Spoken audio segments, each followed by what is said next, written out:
As I suspected, 32 flavors. Welcome! How are you all doing tonight? It is Friday night. I saw some of you earlier this morning on the member stream, which is a great, superb time, by the way. Had a great time hanging out with members.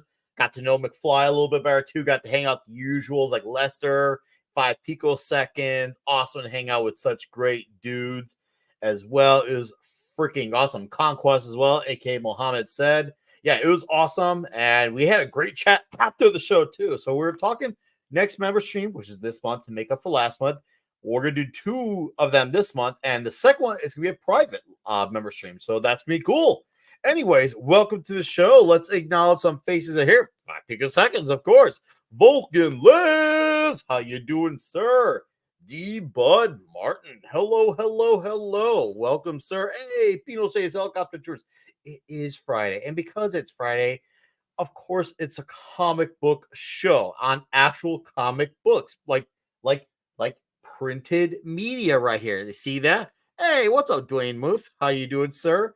We're gonna talk actual comics, and we have a guest tonight too to talk some more of that. And I'm sure in the midst of promoting a badass looking comic, we're gonna geek out on all things Conan, Solomon Kane, all the works of the Robert E. Howard. It's gonna be a huge time. Hey, Nick the Greek too. All right, we're gonna cut to it. We're gonna bring in these dudes one by one. We're gonna slide in the first man, the Ironcaster. Hello, my friend. In fact, you could say we have issues. Oh, we do have issue. That's true, literally. How you doing, sir? Oh, I am doing fantastic. Nice. It's been a long week, and I finally get to relax. I get to go talk some comic books, kind of catch up, because it feels like it's been like 2-3 weeks since we hung out. Yeah, for you and I, especially because I know you were. I don't think you were here for when we did the last one that we did. So this feels like we're finally making up for lost time. A, B, like now this is the start of a flurry of guests, and then we got the Amazing Spider-Man month coming in all of May, which I've already started reading as well. You know, with John Romita June Senior on art. So almost a junior, senior on art. So yeah, I'm already getting started on my journey for that. But no, it's gonna be a great next several weeks. And tonight is what gets things rolling. We got a great one too on top of that. So it's Spider-Man. Yeah, Spider-Man. Yeah. And of course, we got a clobber himself who was talking probably one of the greatest comics magazines in the history of ever on J-Man's channel. How's it going, Clobby? Hey, buddy. Good to see you. Yeah, we just got done with our Fantastic Fridays, our second installment, and having a lot of fun reviewing Kirby's classic run. FF. It's going to do it all. Oh, it's a lot of fun doing this. Great, man. Glorious. Absolutely glorious. No, hey, thanks for dropping in, dude. Appreciate that you can be here. And of course, as we all know, Pablo will be here when Pablo will be here. That's just how the Pablo is. But until then, we have a comic relief crusader as well. Dude. I'm guessing it's me. I don't know. So I don't know. Who's this guy? Just some nobody. That just hit 1,000. Ooh. 1,000 what? Apparently 1,000 nobodies that subscribe to my channel. So that. Yeah, exactly. So that and still practicing, still doing stuff. So still doing the comic arts tests and stuff like that. So still practicing away. Yeah. Last week, Tuesday, I was just doing a show, and then what was it? Some guy, sci-fi sits down. It's like, oh, congratulations on hitting 1,000. And that was like around, maybe 950 or something like that. I'm like, yeah, what? That happened? It's a and thing. Then I looked at my own channel. Yeah. And apparently I am now over 1,000 people. And I did it. You did do it. I reached the mark. So there you go. Yeah. So yeah, I did it. It's finally done. I reached 1,000 mark. So yeah. Shut up. You'll get Come on, do 1K it. more. Yeah. I kill you. So I did that, and yeah, man, it feels good. It feels like I'm in some sort of exclusive club now. I know, right? You're now amongst the elite now. Yes, It's the WEF of YouTube. Congratulations. that's right. That's why you got 2 hours of the Comic Relief Crusader right here on 32 Flavors of Nick Weiser. Oh yeah. Oh yeah, we're gonna get Relief Crusading and a whole lot of Gold the Conqueror as well. Oh yeah, That's and right. speaking of Oh, Gold the yeah. Conqueror, we're gonna bring in our guest tonight. He comes from the other side of the pond, and that other side of the pond brings you Russ Leach with a bottle of whiskey. How are you, Dig it. sir? Good evening. Thank you very much Good for having me evening. on. Oh, my pleasure, dude. I'm really, really excited about having this conversation tonight. I feel like this is gonna be equal parts promotion, equal parts geeking out, and just having fun with this. Geeking's most important. Dude, it's a vital ingredient to this because it's kind of like it's one of them hobbies that it brings us together, and you could have that conversation even if you barely had a conversation, but then you have that conversation. It's like you already know each other that way, and people are on the outside like, did those guys just meet? You don't understand. You don't understand. It's one of those things. It is one of those things. Yeah. Mhm. Comics is a fabulous medium. It's the best storytelling medium there is. Agreed. Love it. Oh, Leaf Erickson, welcome Leaf. back, sir. I know he's out there in Argentina. Good to hear from you, man. Hope everything's going over there on your side of the earth. Critzable, hello, sir. Hey. Hell yeah. I like you Yeah. early birds at night. This is great. So wow, hell yeah, man. Well, you know what? We're gonna get the drinking started now since we got a nice sizable handful of humans already here. We're gonna do this this is for the early birds. So if you're an early bird and you're part of the chat, this one is for you guys. This one is for you. We appreciate the early birds. Yeah, I like drinking too. 5.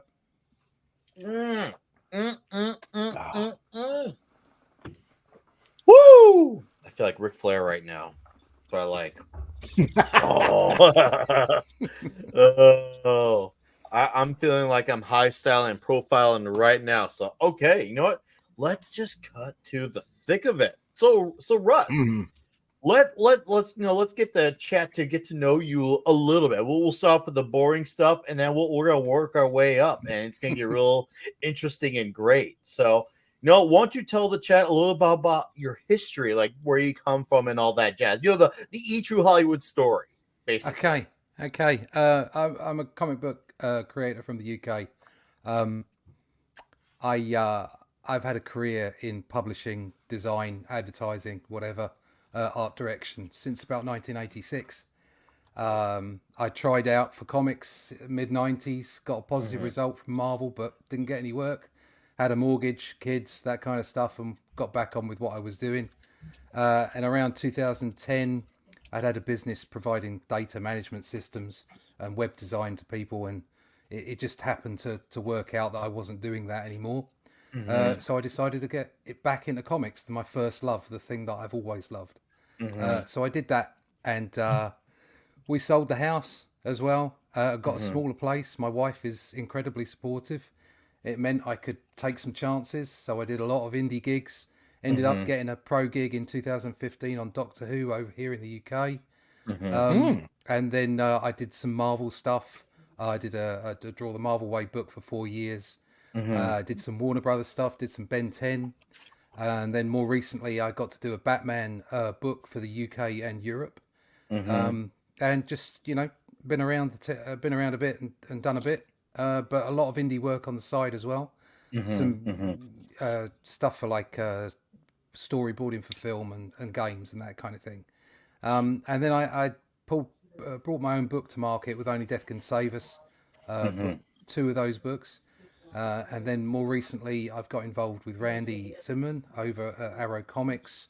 We do a podcast on a Friday morning on YouTube and what have you about classic comics, classic art. And we got to chatting about public domain and this is the book that came out of it. The Shadow Kingdom is what resulted from that chat.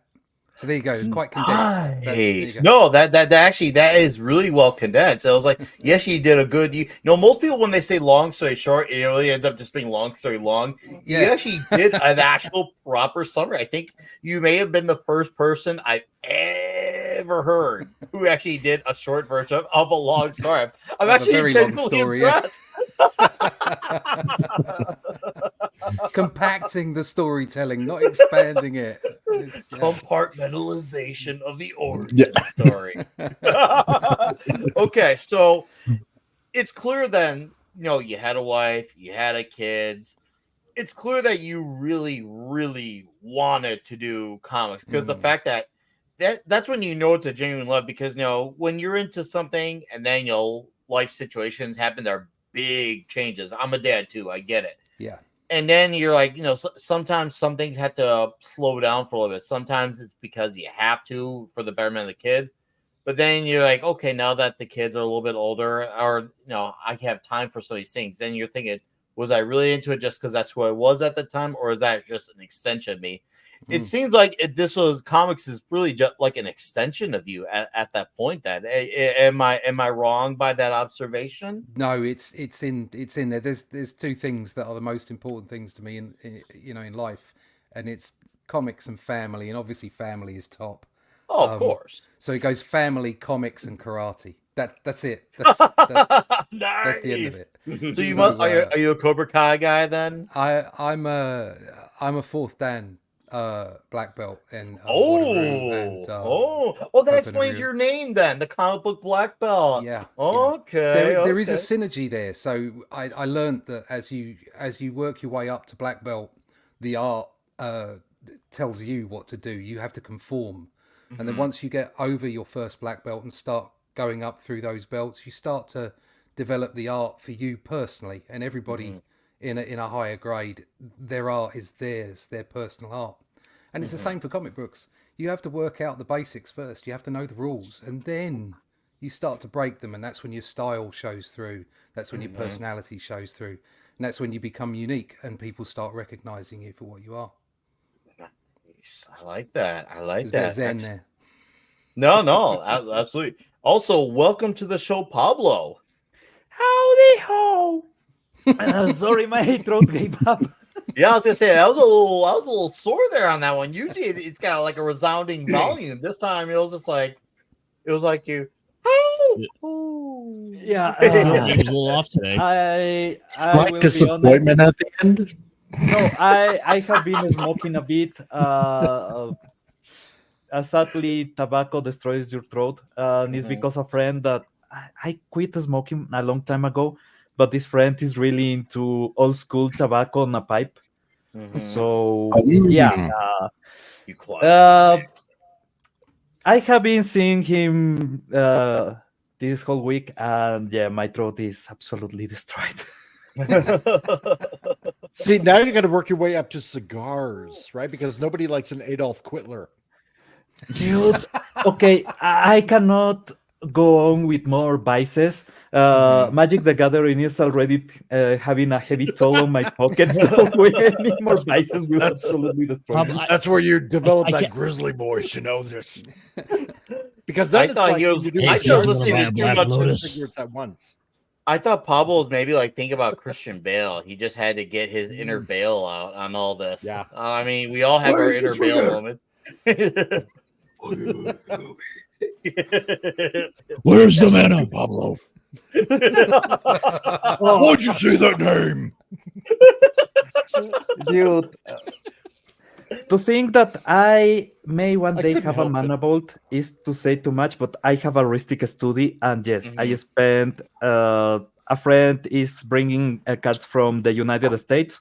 So I had the great idea to spend almost $80 on Magic the Gathering cards when I'm almost broke. So yeah, that was a really wise decision that I'm regretting 2 weeks later because I will need the money. Also, I don't know if I will put the card on my deck. So yeah, life is good anyway.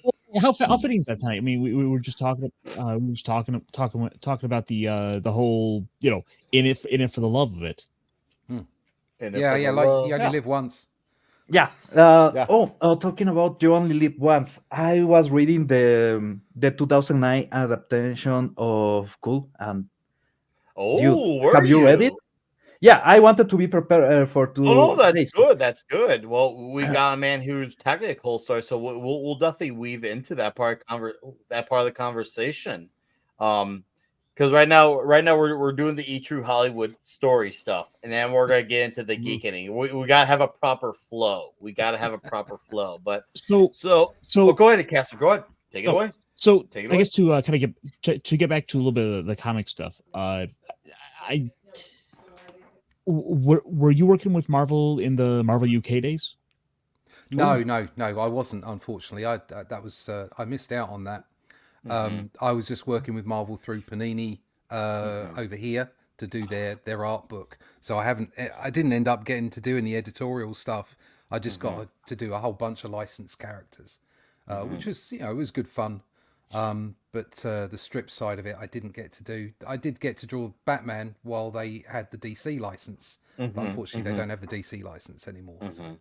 But to be honest,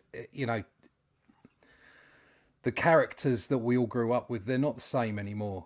I don't necessarily want to draw them anymore, to be brutally honest. So You don't. The magic is gone. No, you just broke my heart in a way that I thought it was not possible, because when you love a character, you want to bring it back to the original crazy beauty. Yeah. I got that opportunity, and I did six issues. I did a 6-issue run for the UK and Europe, and it was kind of aimed towards kids, but it was still great fun to do. And actually, the writer and the editor there, Jason Quinn, he wrote it in such a way that it was great fun. It was like old Batman, and so I got that opportunity. I did that. But I doubt I'll be able to do that with anybody else, to be perfectly honest. So, That's right, because the source material. We can't have that happen. No. That is not allowed. To actually have experience, knowledge, and skill, that's not allowed. No, it's heresy. That's not a thing. Silly. They are breaking us. This is absolutely terrible. They are breaking us, because the other day I was on a stream, and my thought pattern normally is I will avoid saying anything stupid, and it was like, everything I love is dead. Who cares? I mean, Pablo, I was broken the day I saw they did Superman was prison rape. Oh God damn it, the memories. Look, I don't want to get into that rabbit hole, but I do get it. No, because we've gone down that rabbit hole so many times. But I agree with the guys, like with the F4. I just I can't even feel mad. It's something I just point and laugh at how stupid it is, because I think that's the and I've made peace, in general, isn't it? Yeah, I've made peace with it. I've got my comics. I've got season 2 of the show to watch. I've got my toys. I'm happy where I am. I don't need to watch this abysmal tragedy, and I won't. I don't. They are 4 movies, and that's fine. They are 4 Fantastic Four movies that they have ruined.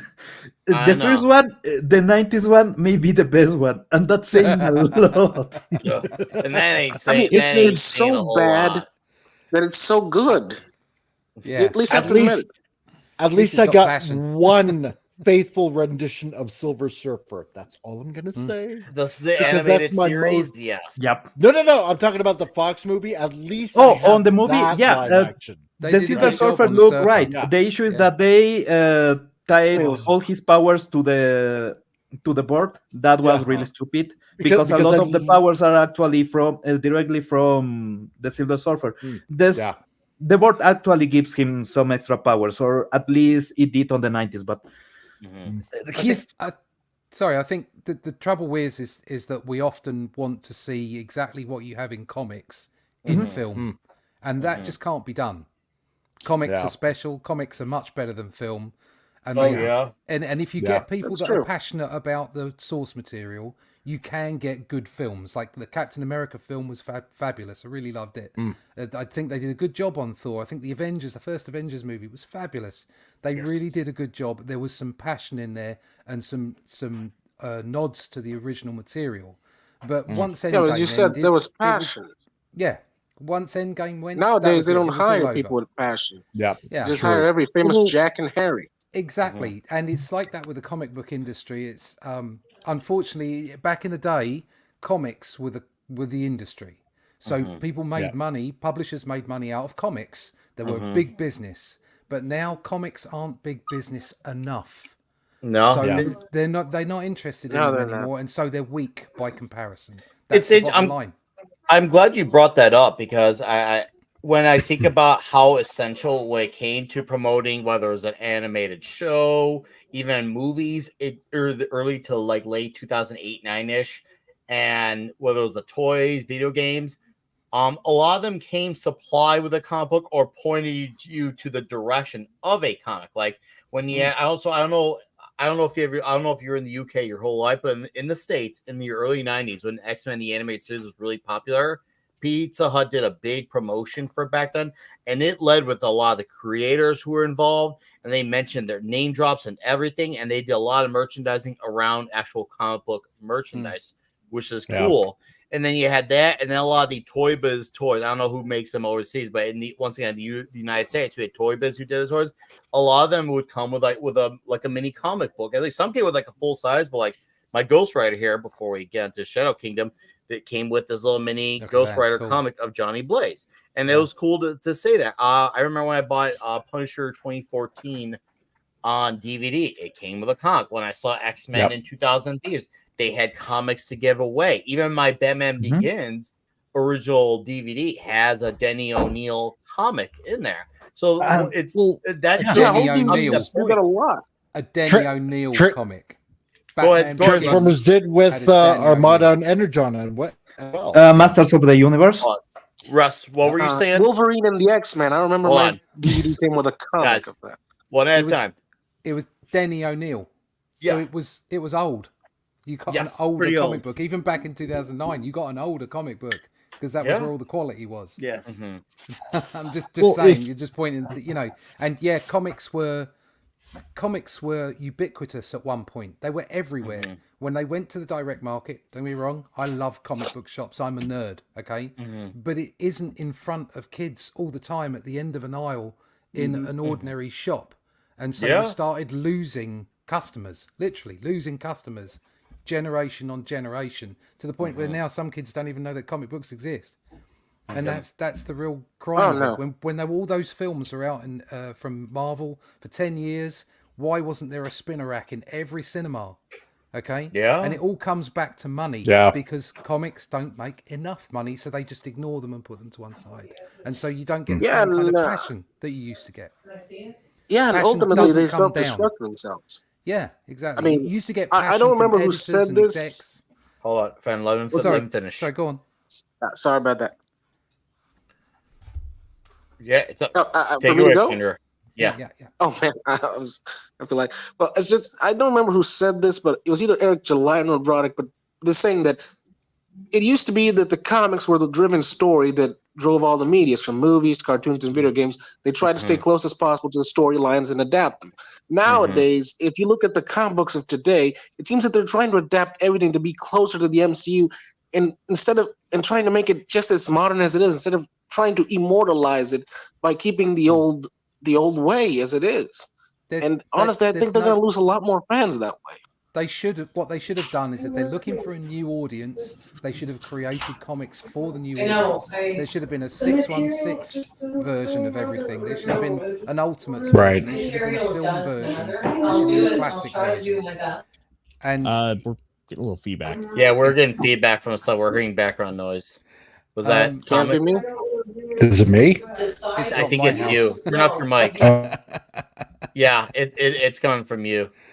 And they could have improved the market share. They could have created a bigger pie, as it were. Oh, of course. But they didn't, and it's because they have no faith in comics. It's all about the money.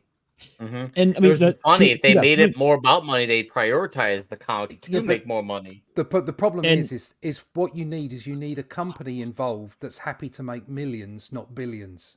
Yeah, Disney's only worried about making billions. Comics don't make billions.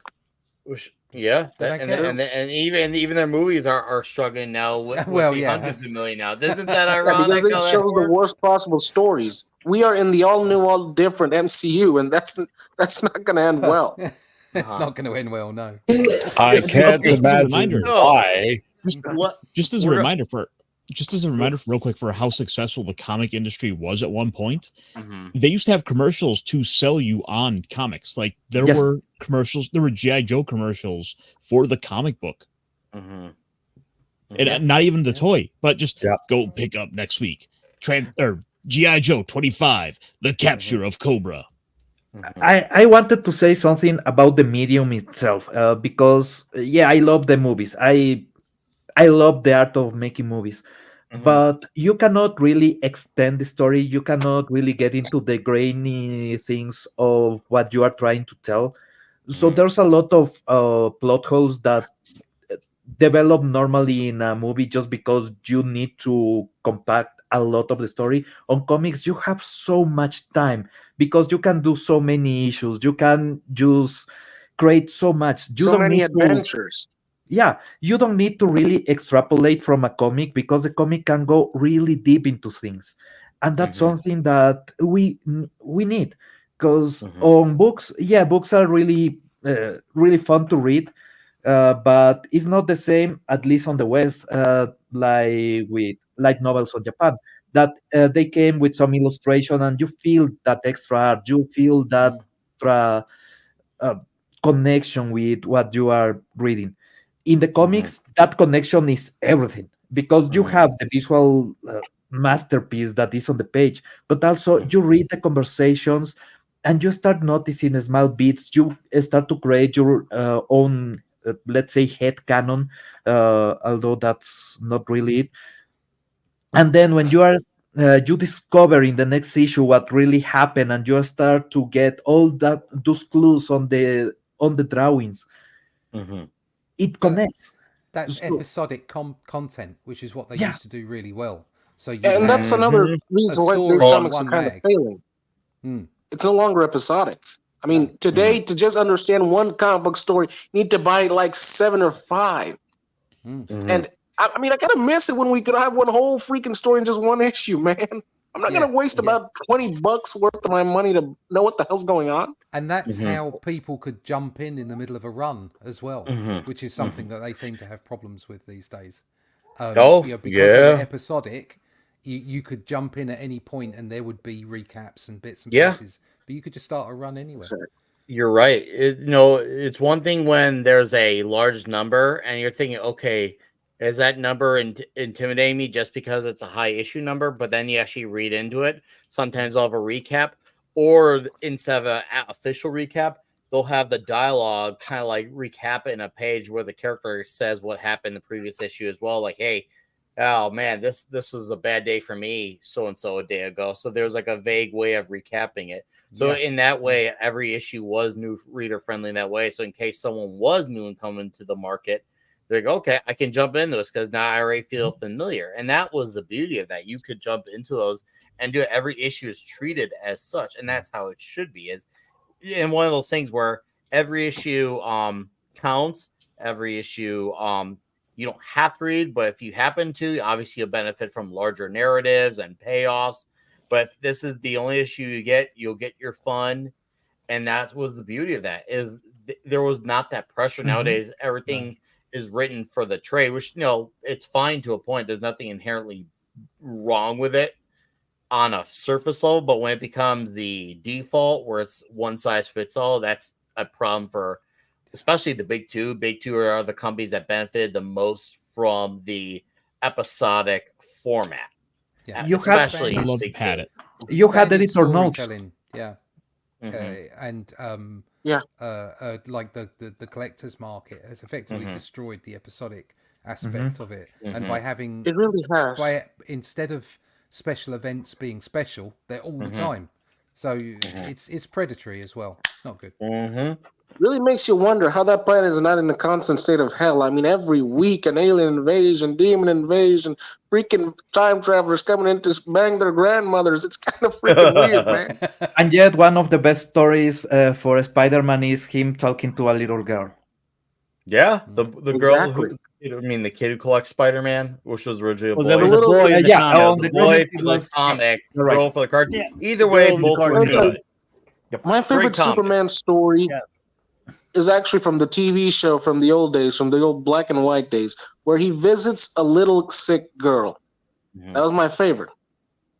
Of course, there was also a bunch of weird, scummy bad guys who dressed as Superman to kidnap the girl, but you get my point. Sometimes the Yes. best stories are those where you just don't need to do too much crazy crap. Oh yeah, it could just be that simple story. I agree. What's up, Jeffo? Also, I don't know if he's still here, but shout out to Rancor Steve and Orin Alteris. Thanks for dropping in, fellas. I see more coming in. Thank you guys for being here. So I want to get back into the thick of things because we have a good thing here going, and this comic ends in 12 hours. So the campaign for this ends in 12 hours. So this is called The Shadow Kingdom, and it's based off of Robert E. Howard's first story on Cull. Yeah, King Cull, I want to know the Conqueror, right? What inspired you to go for Cull? Because I respect the hell the fact that you went for Cull. Like, you could have gone for some of the more other great Robert E. Howard characters that are popular, and you still have been fine. But the fact that you went for Cull, I thought was a really admirable move. What inspired this, or is Cull always your guy? Like, what? Once again, what's E True Hollywood story, and what inspired this decision? Because I admire it. Part of it was the fact that it was public domain. Okay, there's no doubt about that. Also, other people are doing Conan. I don't want to go up against them because it's just a crowded room. And Cull, actually, once you get into Cull, you realise that he's not just a proto Conan. He's something different. No, he was first. He was before Conan. He was first, yeah, and he has far more. It has far more breadth and depth than Conan does. Conan's like, get in a fight, get the girl, kill the snake, run off with the jewels. He's a simpler character. Cull has far more introspection. He thinks more about what he does. He questions himself, but at the same time, he has a berserker rage that can be extremely entertaining in a fight. So he has a really much deeper depth of character than Conan does. Also, this first story is effectively historically considered the first sword and sorcery story. So it's a special story. And Robert E. Howard himself was a fantastic writer. The prose on this is gorgeous. You really have to read it. And Randy Zimmerman, who is a massive Robert E. Howard fan, when we got together, he decided he was going to be as faithful as possible. So there are other adaptations of the Shadow Kingdom. Yes, they have their own take. Whereas we kept very close to the story. Robert E. Howard's prose is in the graphic novel aspect of the story, and we also added in a presentation of the original prose, so you can compare the two. I was like reading Randy Zimmerman. Randy's from my neck of woods. I've run into in a number of conventions here in Michigan. Yeah. In fact, for years he even did a little like free magazine called like the Flint Comics, where he would go and put out a bunch of compilation stuff. Like I would get to read a little bit of Judge Dredd, some other independent little comics. He did. Leo That was a was one of my great favorites. job, and he ran that for quite some time off advertising. He did well with that. It's just a pity that things changed. Circumstances changed that stopped that. So, The thing I've still got a copy of issue 1 of that. Oh, brilliant! And it went for like 100 issues. Yeah, he did fantastically. Everybody was really keen to see it as well. Everyone was, waiting for the next issue. But he knows so much. We do a show on Friday mornings over here in the middle of the night in the States called Comics by Night, and we go through older comic books through older artists and story writers, and we look at their we do a deep dive on the books and analyze what they've done and coo over how fantastic some of the artists are. I mean, we've all got our favorites. Yeah, it looks great. All of us except Claudia. Can I say something? Probably doesn't have a favorite. Go on. Go ahead. I'm really loving the art here. It gives me this great old 70s book style art. Thank you very much. Yes. It's part that I really love. Oh, look who dropped I in! remember. How timely! Come. Oh, so we got two celebrities. We got Conan himself dropping in and Script Nice. Doctor. What's up, to see you, gentlemen? Barbie. Now we have a battle for the ages.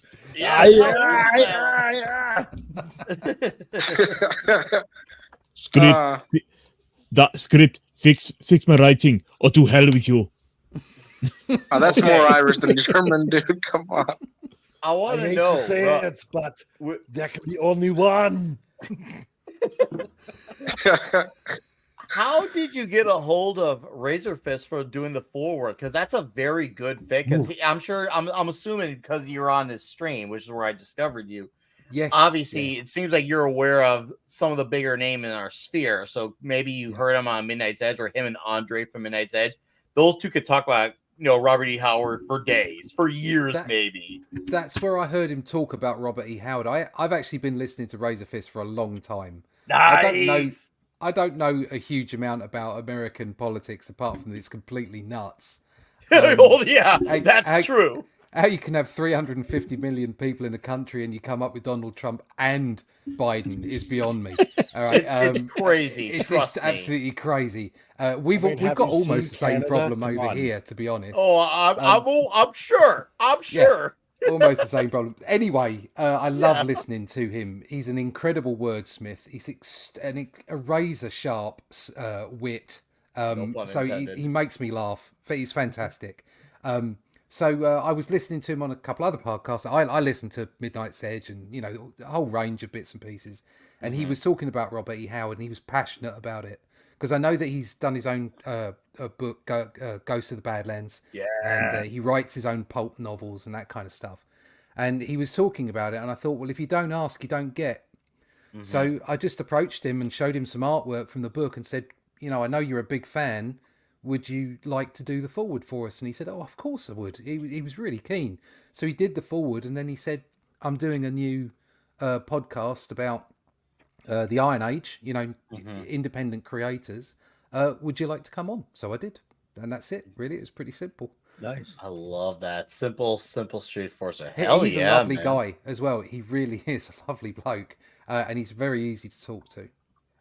No, I've been on stream with him once, and it was for, of course, a Midnight's Edge show. And the brief exchange I had with him, he is a really fun, of course, energetic guy. Obviously, as you mentioned, he is, no pun intended, razor sharp, and he knows how to crack up a room too. He's definitely an unofficial stand-up comedian in that regard. But when you hear him get serious with getting into Robert E. Howard, man, you can just listen and you can just let him go. And hearing him and Andre too, when those two, they did again a brief few days ago about it. And it was just wonderful to hear, always it is. So anyways, so you got a great... always, sorry, just to interject. It's always great to hear anybody with passion talk about something that they love.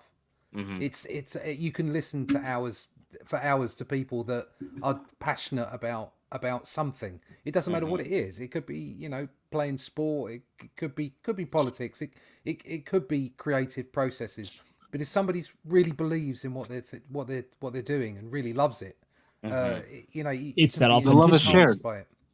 Yeah. No, straight up, man. When you hear someone truly express how they adore something, how it changed them, how it affected their growth as a human being, you can just feel it in a physical way that's beyond words, such that you yourself wish to learn about it, that you wish to be part of it. That's right. And that can't be copied. Yeah, and creators like Robert E. Howard inspire that kind of thing because their work is of such a high standard. For me, also, my first bumping into Robert E. Howard was Conan, as it would be. I've been rebuying old Conan mags. Ooh, we're gonna zoom in on you real quick. Let's highlight there's that. There's a kind of yes, and there's some oversized. lovely Wow. Alcala ink work in there. Oh. It's John Buscema, Alfredo Alcala, yeah, great inker. John Buscema's the king, as far as I'm concerned. Love I was seeing the art for those issues. Yeah, Absolutely incredible. I've been rebuying old stuff anyway, but this was all stuff I picked up as a kid. The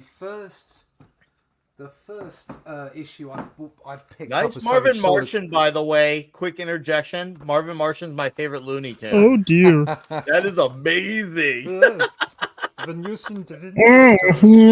So Isn't it lovely? Iron Shadows in the Moon.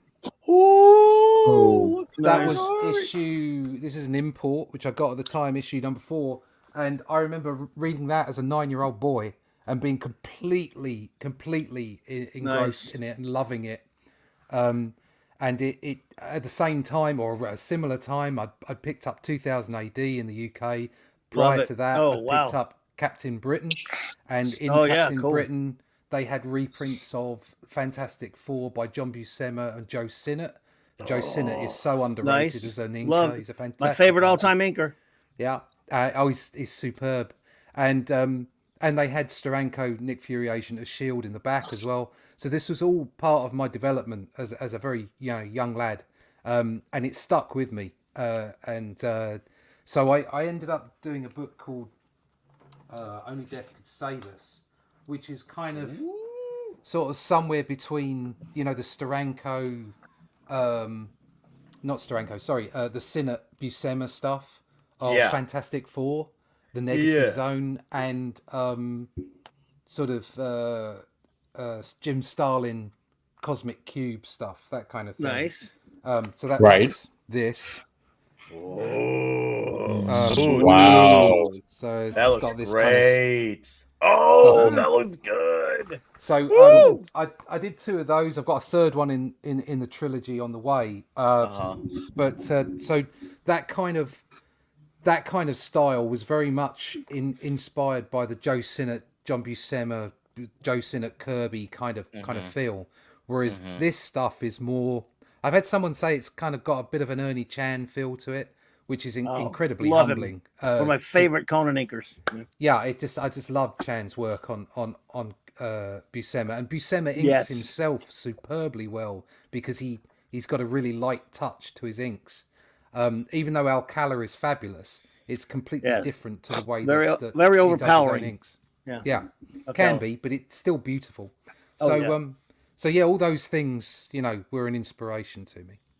Absolutely. Thank freaking you awesome. for And yes, we getting got 2 a new copies. backer Thank from one of our frequent contributors to the channel.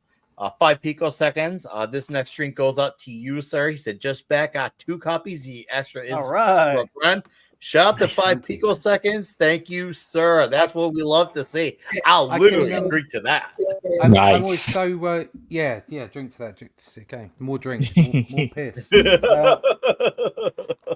I try to get this across to people, and I know it sounds a little bit soft and squishy, but when people buy your book, they're giving a little bit of their life to you. What I mean by that is when you work, you make money, and that's your time.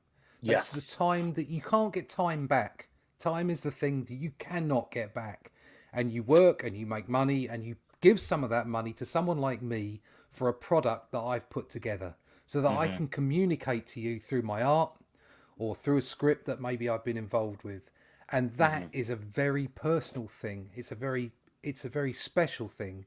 And so for people to buy my books, for people to enjoy the stuff that I do, is incredibly fulfilling. It's what you do it for. The core of doing comic books for me, all I ever wanted to do was just draw comic book pages. I didn't want to write. I'm not interested.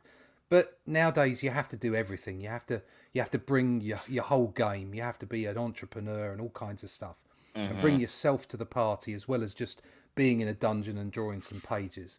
Quite apart from the fact that the industry leaves you high and dry once you've finished a project and you don't know when the next page is coming. So you've got to make your own business. And so it's really important to communicate to people, to get across to people what you are, your stuff.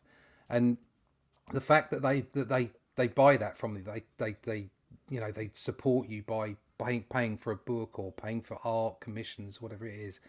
It's a real connection, and it's humbling, to be perfectly honest. And I wish there were more.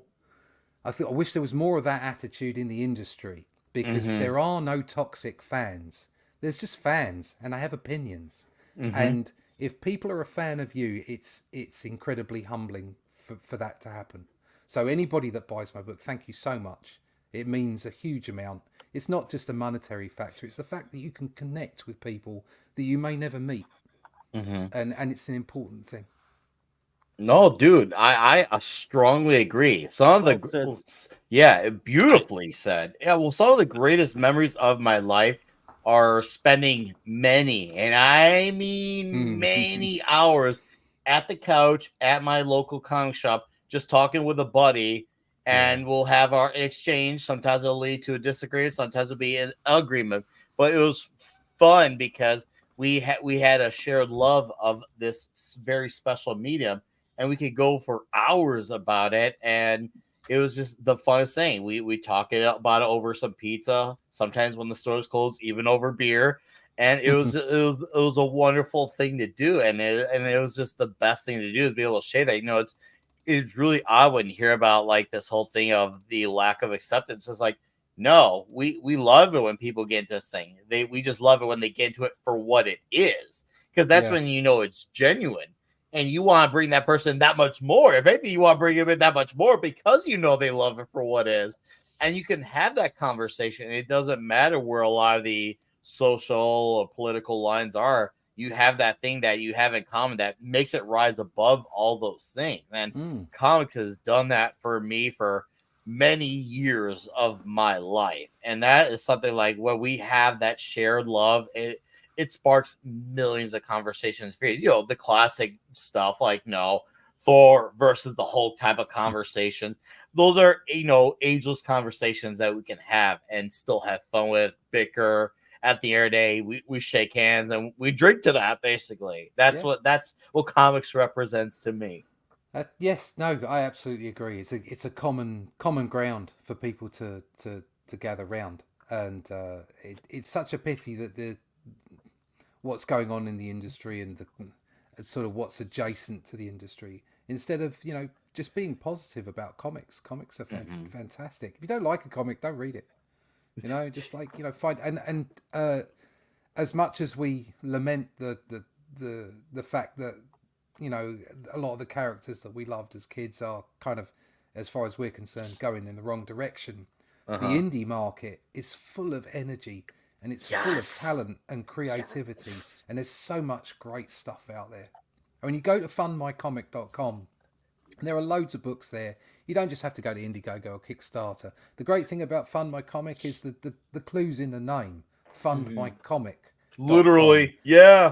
It's there. Go find comics there. There's some great stuff there. There really is some wonderful stuff there. And that should be the platform people go to, because there's no gatekeeping there. If it's legal, it's on there. Okay, and it doesn't matter what your opinion, left, right, up, down, whatever. You can put a book up there and people can come and support it.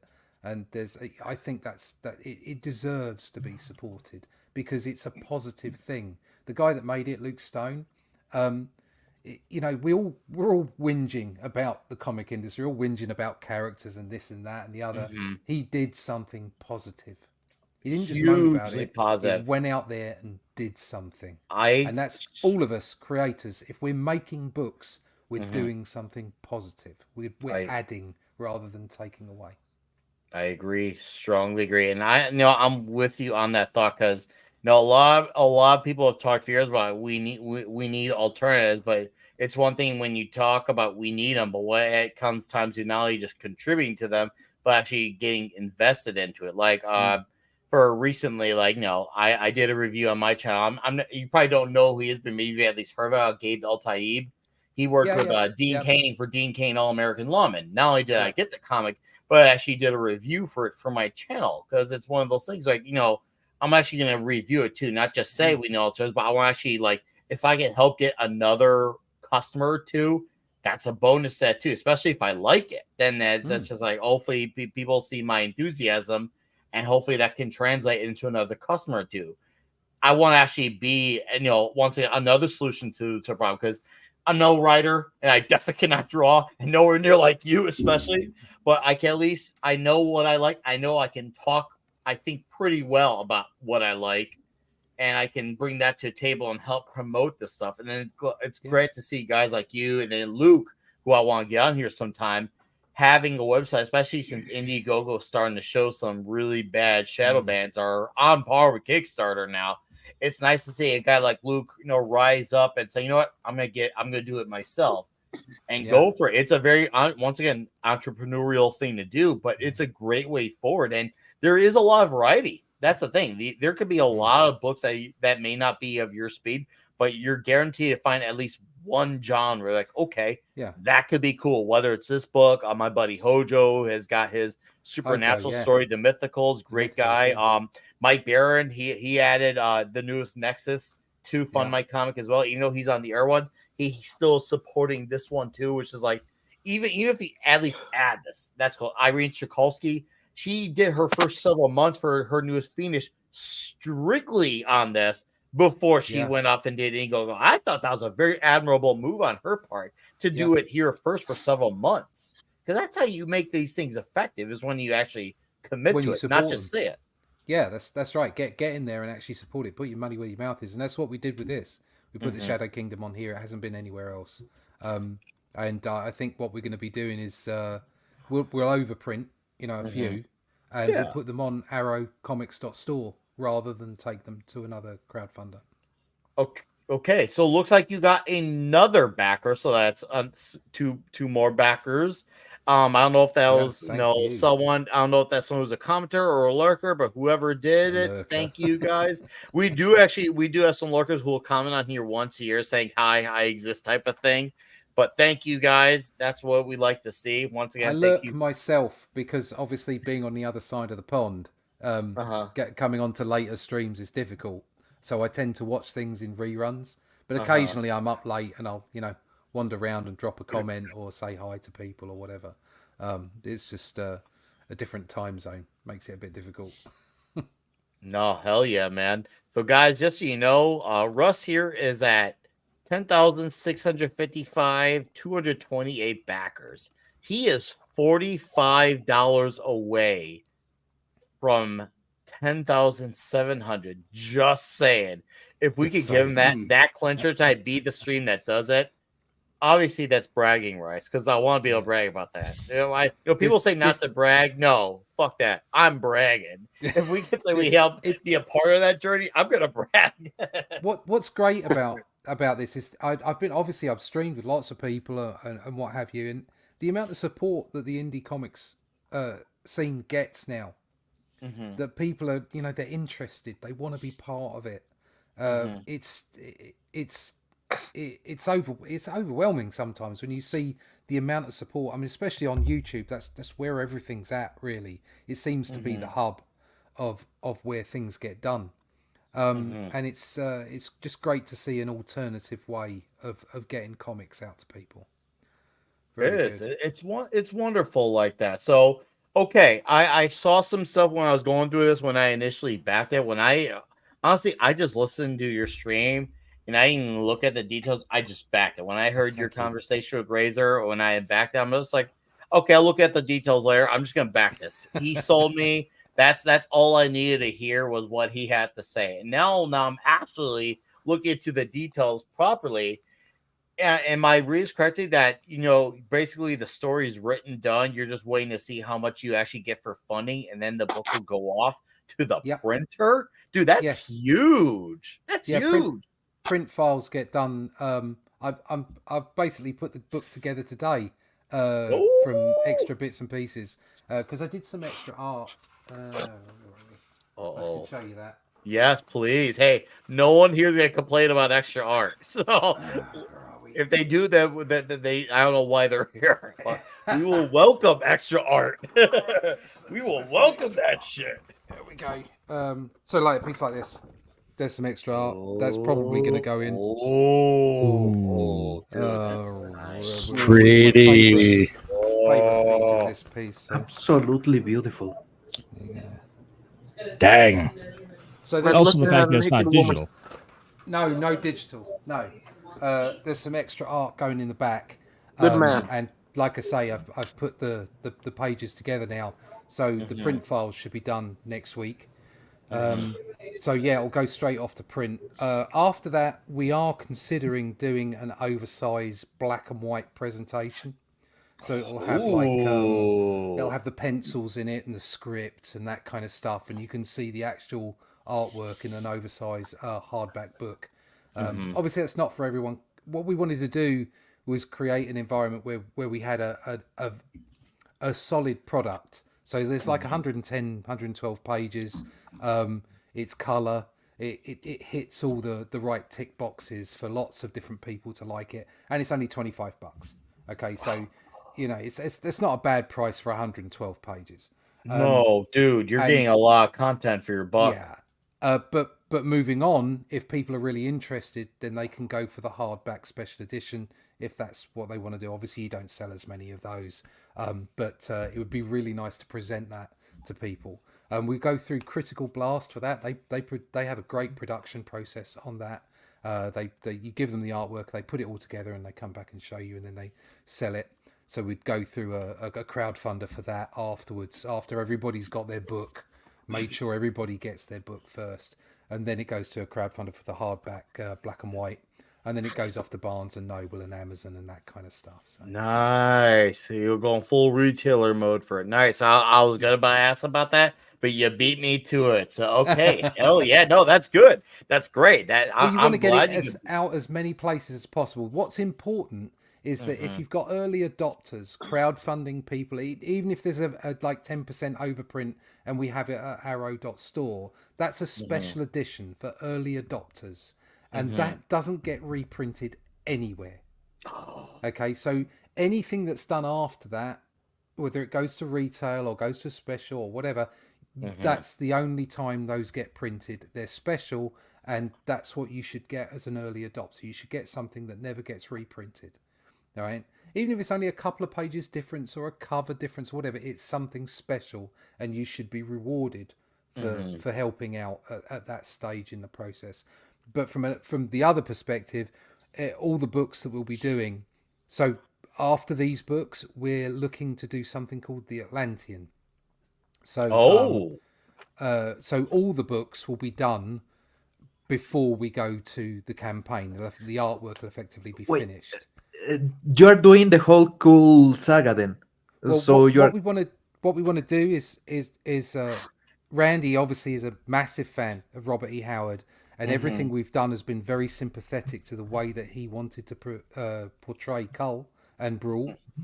Brawl's his sidekick, the warrior buddy.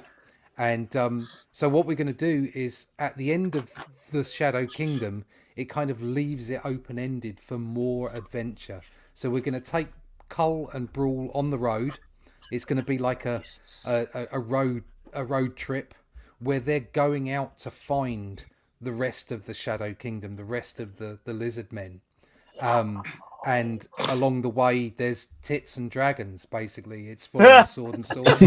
That's actually toxic. We get sexy witches. We good. get dragons and werewolves and all kinds of stuff. Taverns. I hope there's a great girls. emphasis on the sexy witches, though. Yeah, we'll do you that. You can put that on the cover and sell it just on that alone.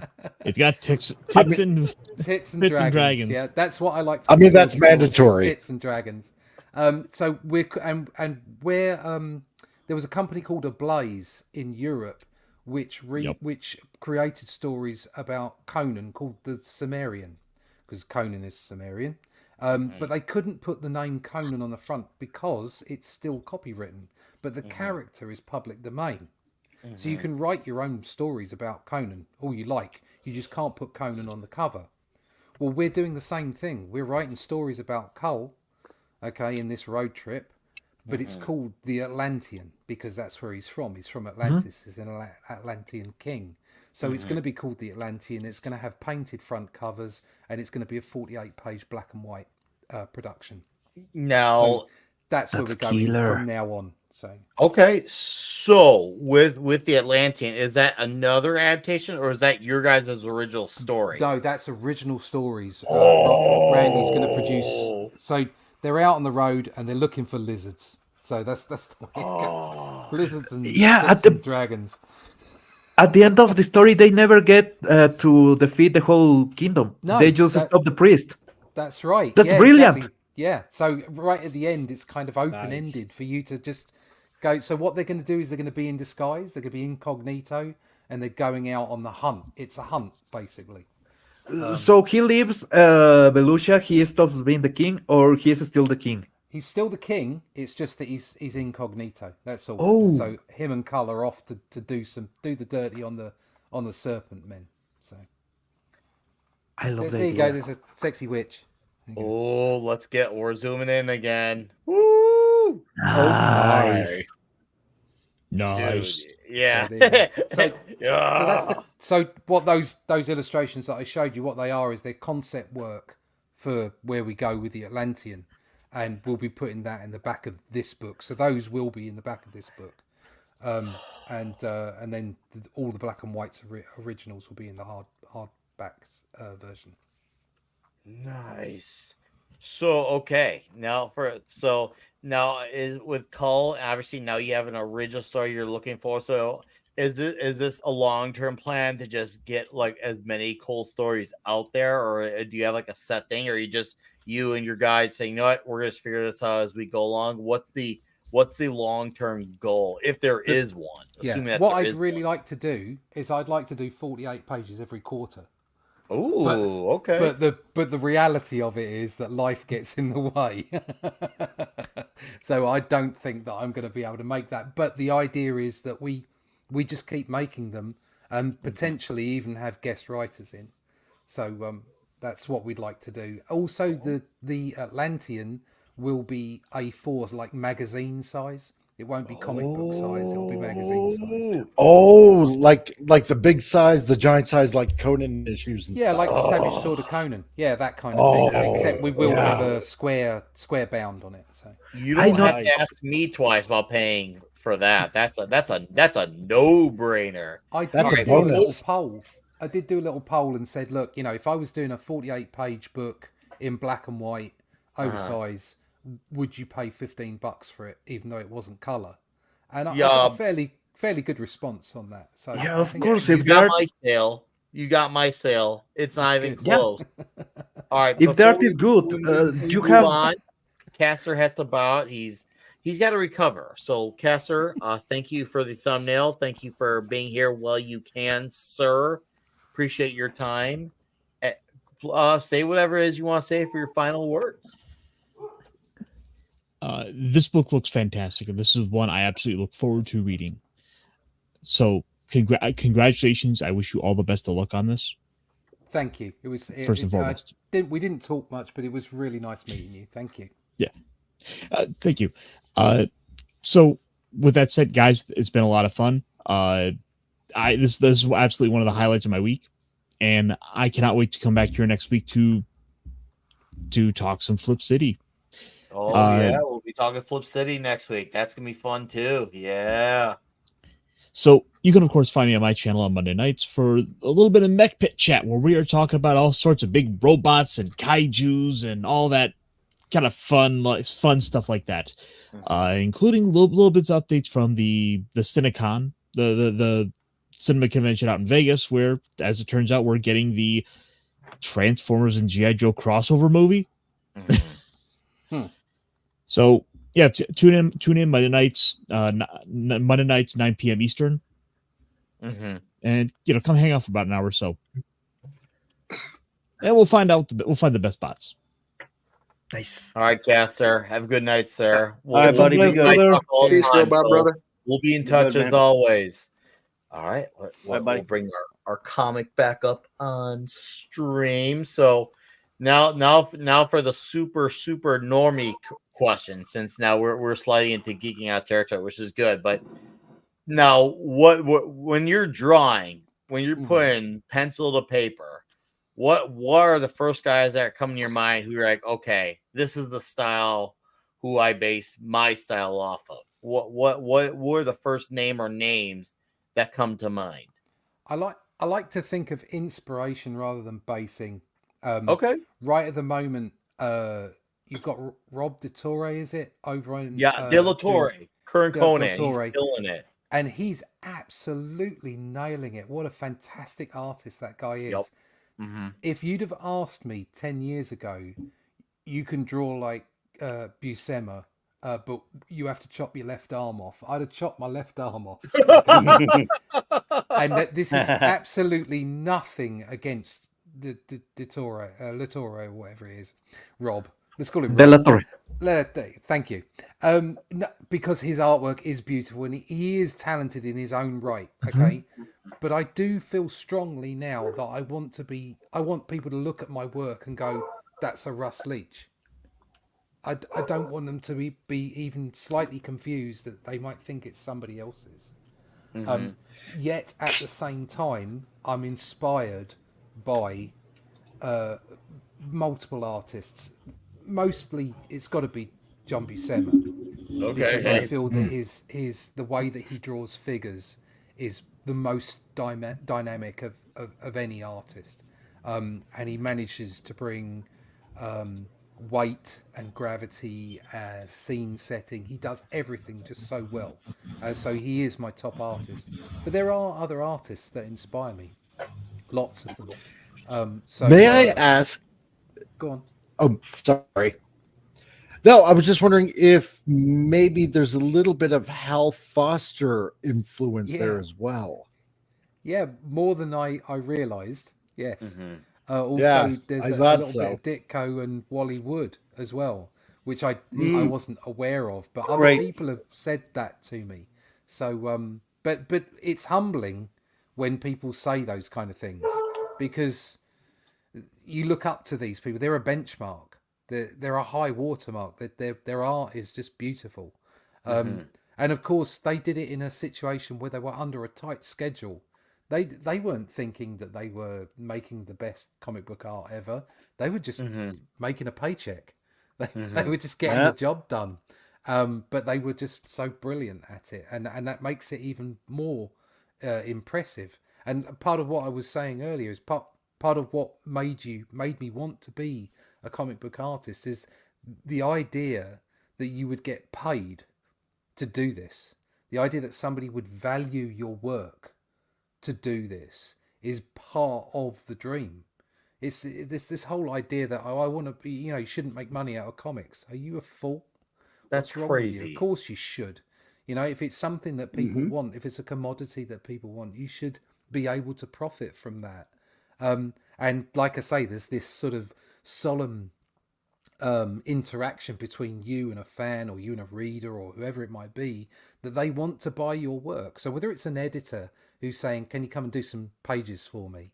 or whether it's a backer on a crowdfunder who's saying, "I want to buy that book because I really like what you're doing," it's all the same focus. It's like somebody is paying you to draw that stuff for them, and that's incredibly humbling.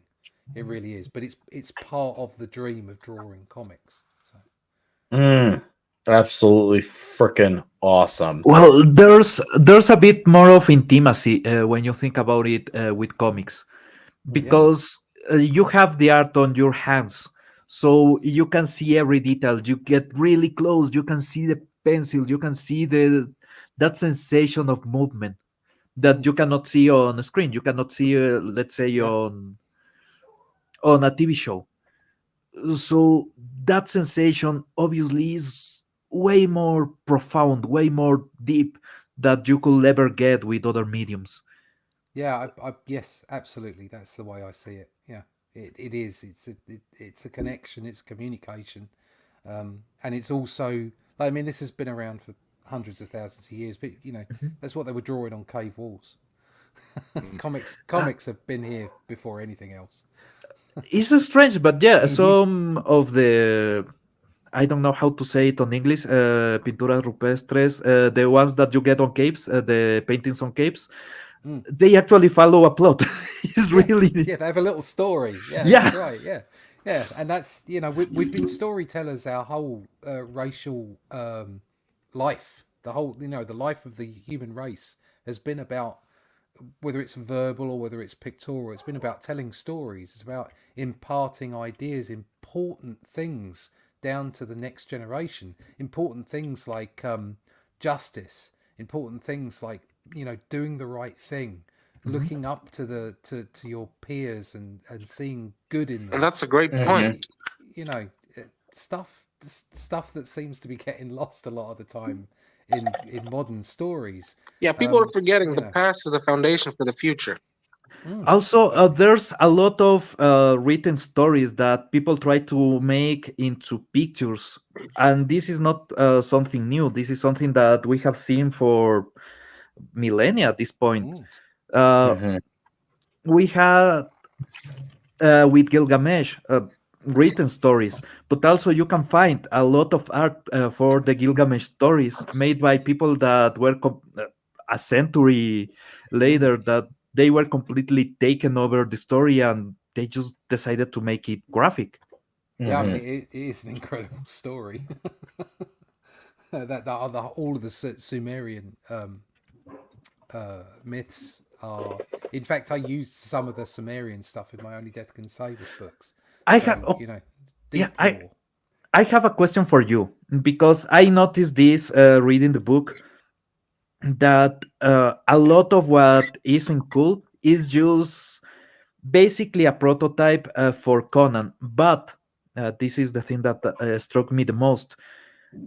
Conan is a lot simpler, is a lot more, how do I say it, tame on the way that everything goes, in the way that the plot goes. Cool is way more complex, has a lot more in the back. So how are you guys handling it? Are you guys going more on a Conan style, or are you going to stay on the original source material that is really deep?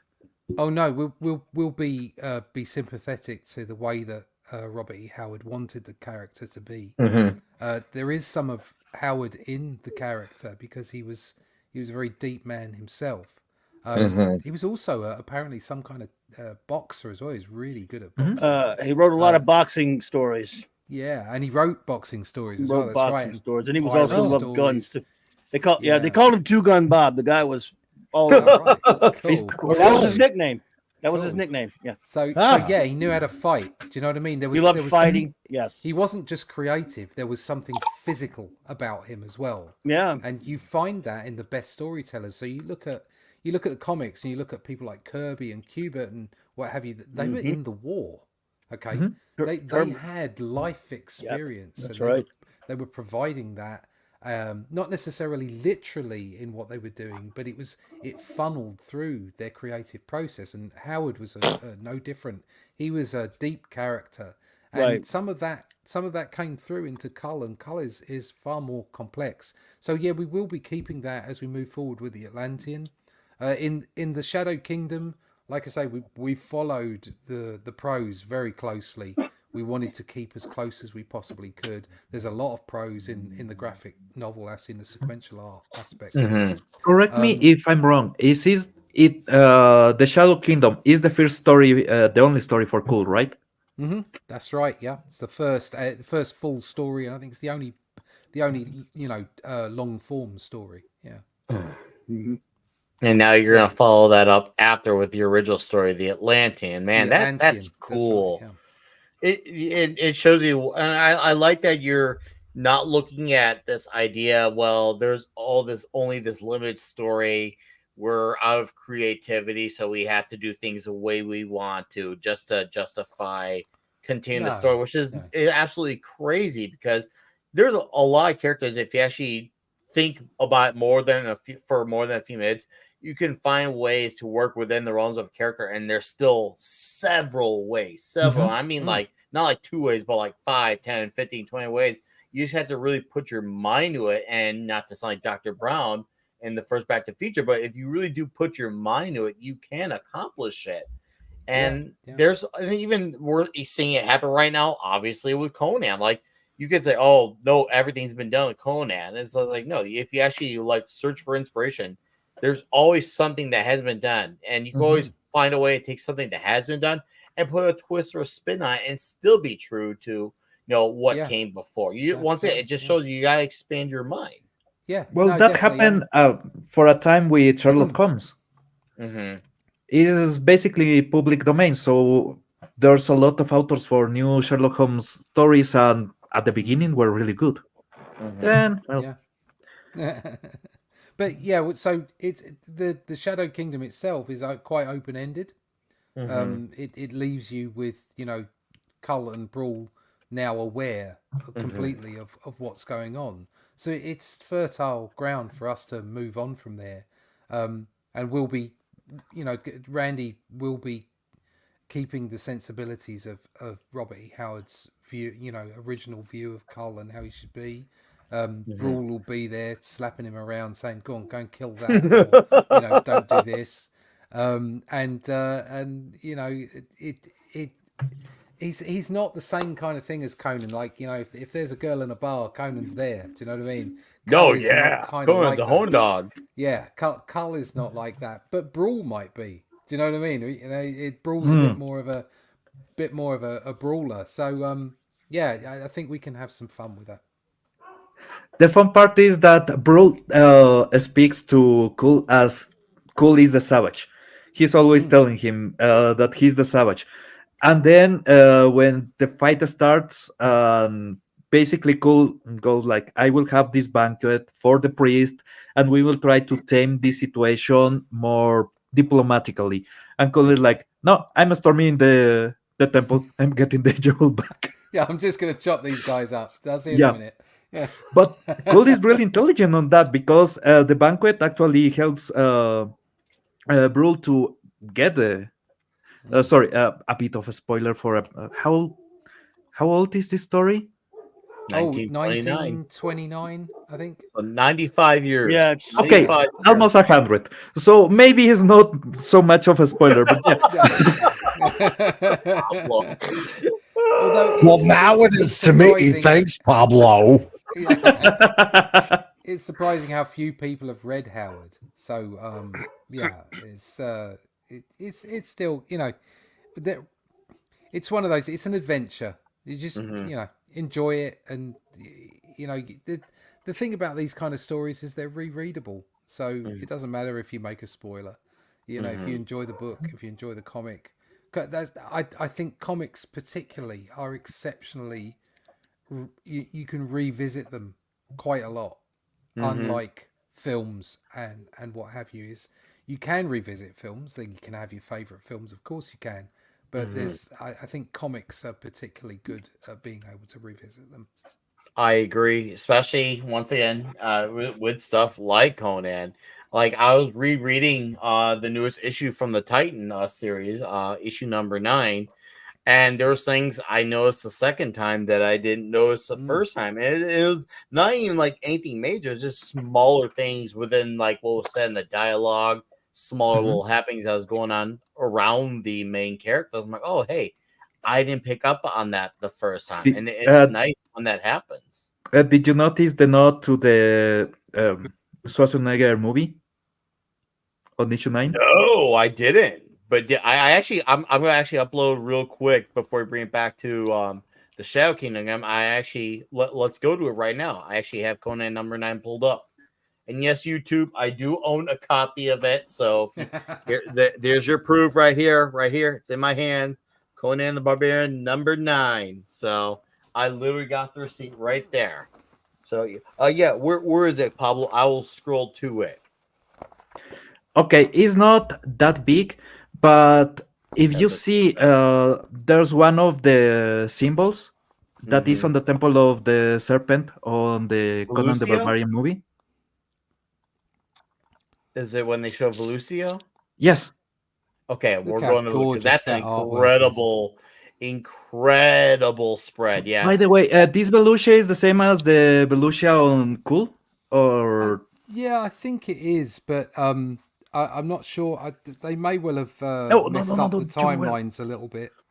Well, okay, here's my homework. Yeah, go watch the movie. You will notice. Okay, the first movie. Dude, that is a strong eye you got there. No, Nice. the thing is that I have had to take so many stills from the videos that Andre has made. Oh, I bet. Yeah, that I actually remember a lot of the movie just from. Oh, that's great. Oh, Nice that's looking freaking stuff. awesome. Okay, Oh. did you saw the video for the Black Samurai? Yes, I did It watch that earlier Oh today. it yes. was really hard because I wanted to do a lot of references to the Tom Cruise Last Samurai and to Yeah. Afro Samurai, that is an anime that is really beloved by a lot of Japanese people. Mm-hmm. If Oh, they they should just nail done the an Black Afro Samurai, Samurai movie dude, instead. okay, here is a little known fact.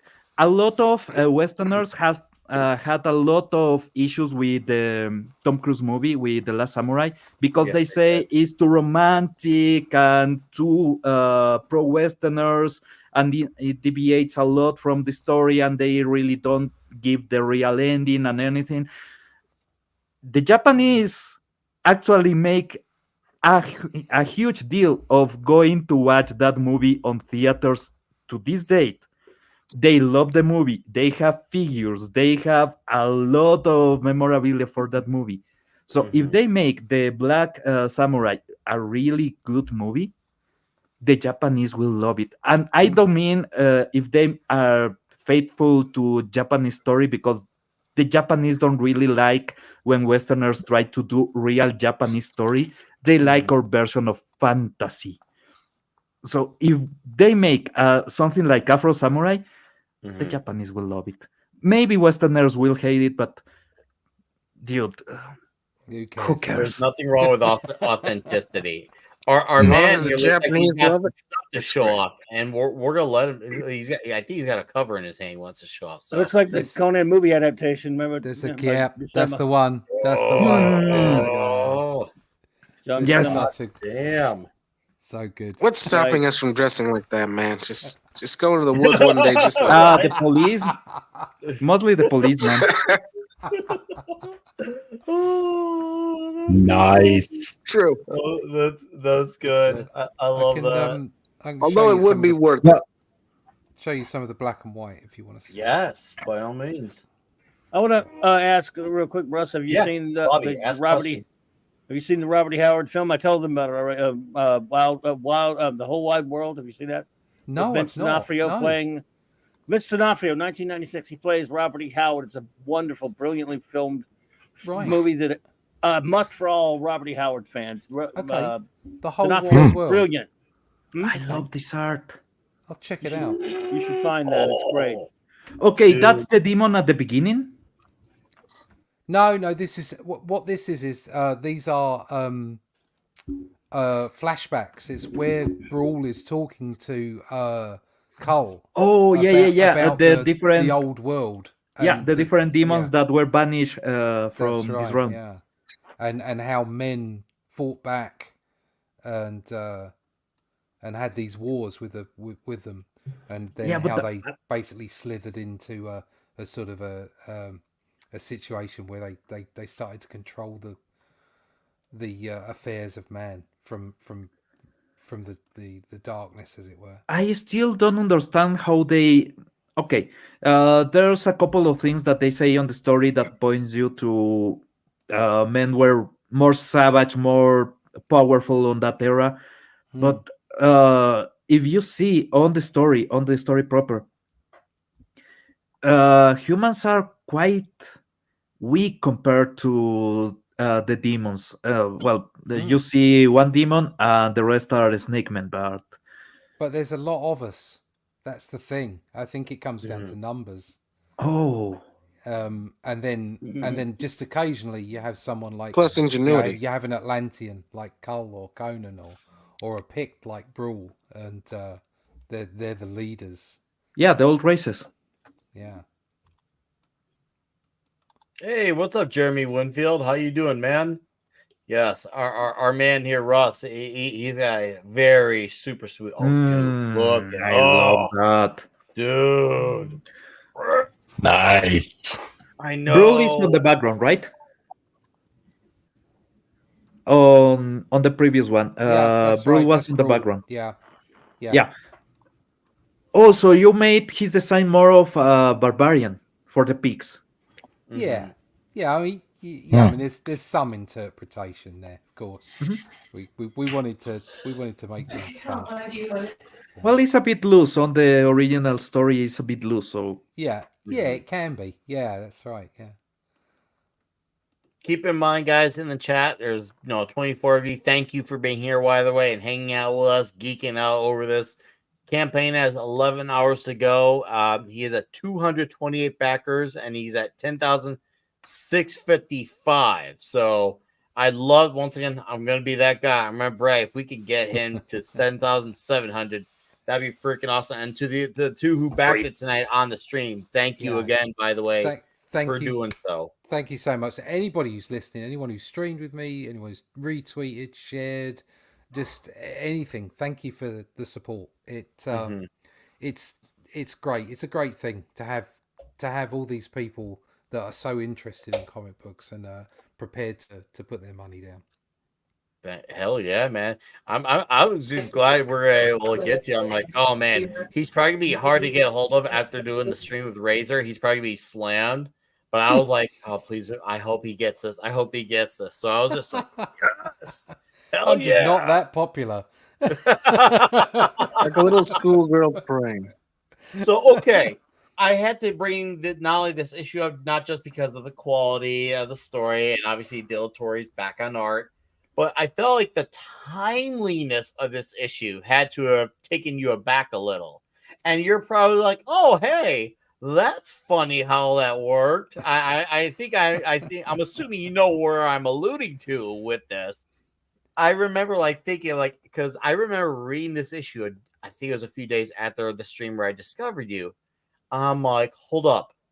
Wasn't there just a stream where the guy just discovered, talking up a Cole comic, and now I'm reading a Conan comic with Cole in it? That's right. I was like, bro, what are the odds of that freaking timing? And I remember as soon as I saw this page, this spread here, where it's like King Cole in huge letters, Atlantean outlaw, slayer of Born, conqueror of the Venusian throne. Nice. Look at that. How gorgeous is that? I honestly thought that they were just mixing. I have seen the maps. I have seen a lot of the material. So I had that doubt because on Cool they talk about the Atlanteans and they talk about some sites that are from this reality. Let's say it like that. On Conan, you don't really get that much of any nods to real worlds or real countries or myths or anything. So I was taken a bit by surprise with Could Been There. I was like, okay. I don't know if originally was intended to be like that, or if the people that are working right now on the Conan book decided this will be really cool, but cool, right? But it works, man. I would just go ahead. Sorry, go on.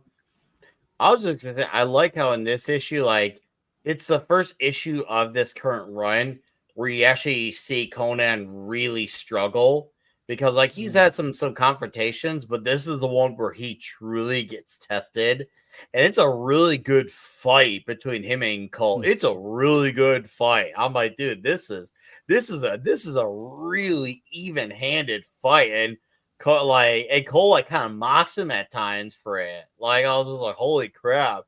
Cole is really giving Conan a run for his money here in his own comic. It was I thought that was a really risky move, but very impressive that he went with it for that. They have messed with the timelines because there's several thousand years between Cull and Conan.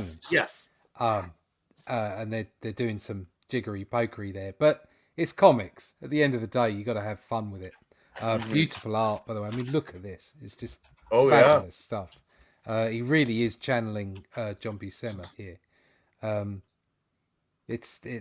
But you can't get enough of sword and sorcery, in my view. It's a wonderful genre, and there should be more of it. There's an adventure in general. There's just not enough of that. Like I was saying earlier, comics are for everyone. Everyone should be able to read a comic. There should be something for everyone. But there's absolutely no problem. There should be no problem at all with having a target audience. No, And not at there is all. no there are very few comics for boys between 8 and 15 because of the way that the direct market has worked and all the rest of it. And the way that they seem to be producing comics these days. And do you know what? Boys between the ages of 8 and 15, because I can remember being a boy between the ages of 8 and 15, absolutely bloody love this stuff. All right. And there should be more of it, because it doesn't matter what you think about it. If you've got kids reading, it's a good thing. Okay, it's always a good thing. And I remember reading, stuff by Stan Lee when I was a kid, and having, reading particularly Fantastic Four comics, and having to go to a dictionary to find out what a word was. And that's just such a great thing. And there's not enough of that. And targeting your audience, having adventure, boys adventure, we need more of that. There's not Agreed. Strongly agreed. And I'm glad you touched up on that, because I touched a little bit on that. I did a member stream for my channel members this morning, and we were talking about with the with target audiences. And I said, no, the bet for a lot of young lads, usually around, you mentioned 8, which I could see. I said around 12 to 15, but I could see 8 as well. I saw a lot of guys at that age, they're into some things, but at the same time, they're still trying to figure out what they truly like as well. They're trying to figure out what is their thing, because by the time they get into a lot of things at that age, a lot of that stuff is usually the stuff that kind of stays with them, and that's not even exclusive to comics. That could be for comics. You can interpret that for sports, even you can interpret that for music. A lot of what they get into around that point in time is kind of like what becomes like an extension of their personality. And I'm guilty of that as well. I mean, that's when I got into Spider-Man. That was that mark for me. It hit that sweet spot for me. And that's, and I feel like getting this type of stuff to them is in some ways more important to get it to the converted established audience. Because it's like, yeah, it's nice when you have that guaranteed dollars. You want to have that reliable income and customer base. That's awesome. And that should absolutely be there and never, ever be kept out of the equation, which is something Marvel and DC absolutely ruined. But you still want to have that balance of being able to bring in that crowd. And it's funny because you don't have to radically change it, because a lot of those guys who are figuring those things out, they don't know that. They're not thinking, oh, they have to radically change this thing in order for me to like it. They're accepting or not accepting something simply for what it is. Yeah. So they're going in just to see if they like it. If they're discovering this type of comics, they're going into it for what it is. No prejudgments. Well, it's guys like us, we're a little bit more converted, established on what we like. For some, some a little bit tougher because they have a thing that they're already into, and for them to convert to something newer, it's a little bit tougher because it's like you're already taken from something I do like. So obviously there are guys who are exceptions to the rule, and that happens, but there's nothing wrong with it either. But it shows you why it validates why having that younger audience is important. It is. It's important for the audience. It's important for young boys to have that kind of creative outlet, and it's also important for the industry, so that you have generations of customers. It's pretty simple economics. So you guys get a small idea of how nerdy this can be. Okay, this is this is the map for Hyboria. My confusion when I saw Cool on the Conan comic is because Belusia is just told as a myth on Conan on some occasions. It's just something that they will talk in passing by. And there's not a single region that is called Belusia. No, it was destroyed because of the Great Cataclysm. Exactly. At the end of the Thurian Age, which is when Kull is set in the Thurian Age. In fact, Kull is set towards the end of the Thurian Age. There's a a little bit of a sadness about it, because you know that there's a coming cataclysm when Atlantis sinks. And that's when the Hyborian Age starts, and the Hyborian Age is where Conan is, and there's several thousand years between the two. The fun part is that on Conan, I don't think, at least that I recall, they have many references to Atlantis, but they have a lot of references to Volusia as it was Atlantis. They're not the same thing, but Yeah, you know, it's comics. It's okay. I don't care if they do that kind of thing, as long as it's fun. And these comics are fun, from what I can tell. But they've got great art and great stories, but we like to adhere a little closer to what Robert E. Howard was trying to do.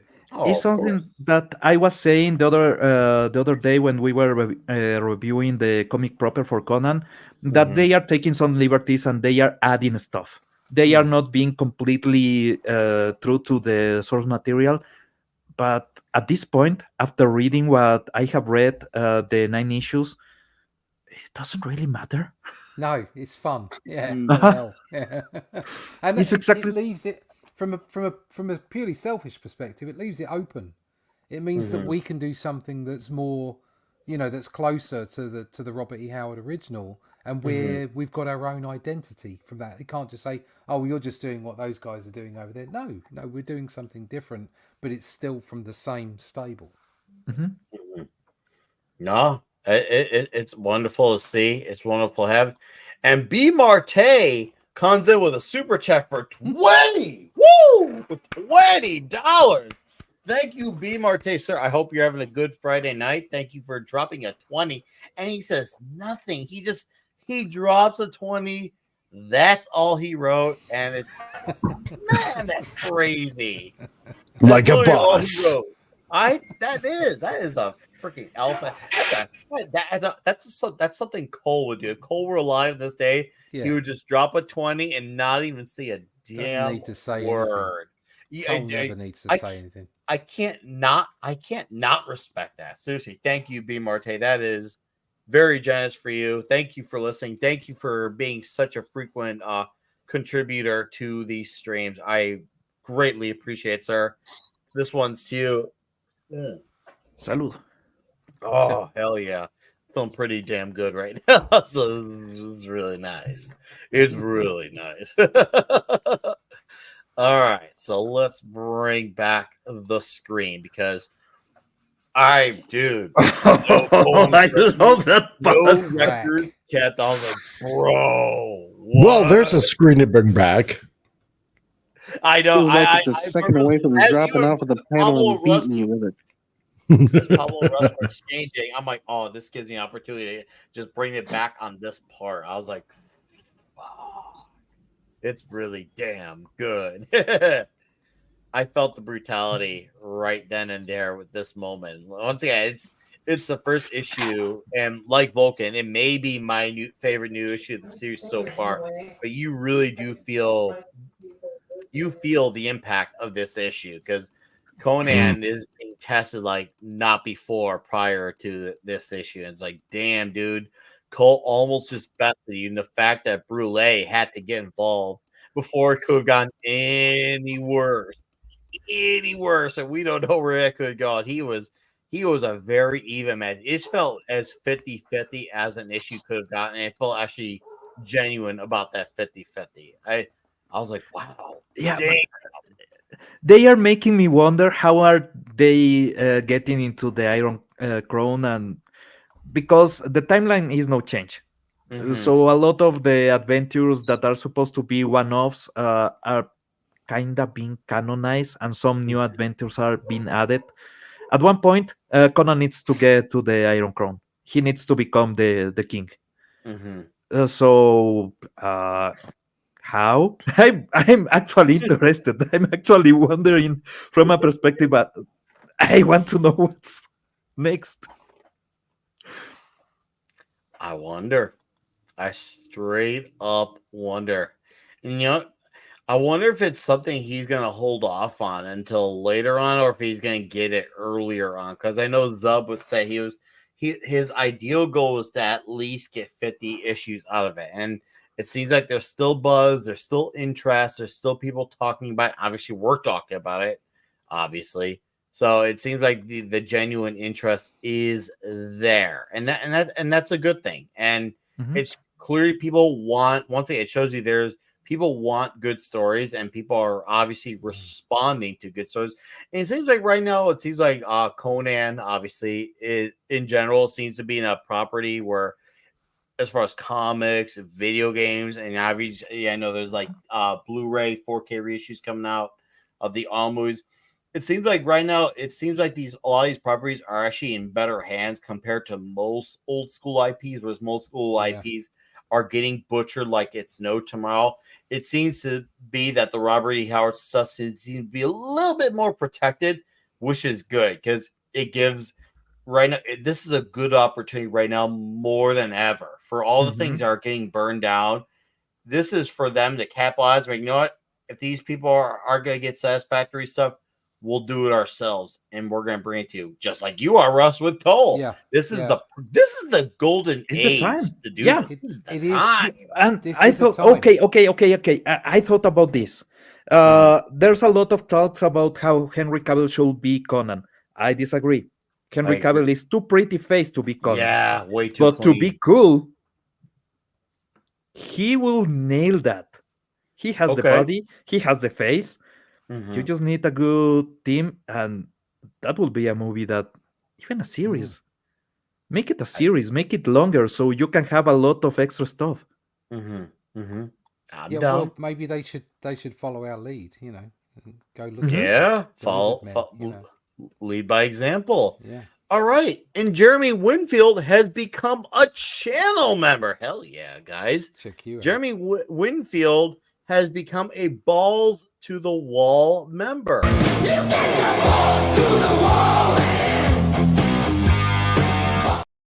Thank you, Jeremy. You are a balls to the wall member. Seth is very proud of you for becoming a channel member, sir. And he drops $2 on top of that, saying, "Sorry it took me so long. Cheers, true believers." Dude, thank you. Thank you for becoming a member. Thank you for adding $2 on top of very, very generous of you. I appreciate that, sir. And I hope you're having good right now. Hopefully you're enjoying the show of geeking out and nerding out about comics, Robert E. Howard, Cole, Conan, etc., etc. Thank you, sir. And welcome John Capola as well. Thank you, guys. This is what it's about, really. Friday night. You're on literally late Friday night. I know where you're on your side of the pond. So I thank you for sticking out with us. But man, no, this is great. It's one of the plus sides of the internet is to be able to bump into guys like you guys, and just have fun talking about the things that you love.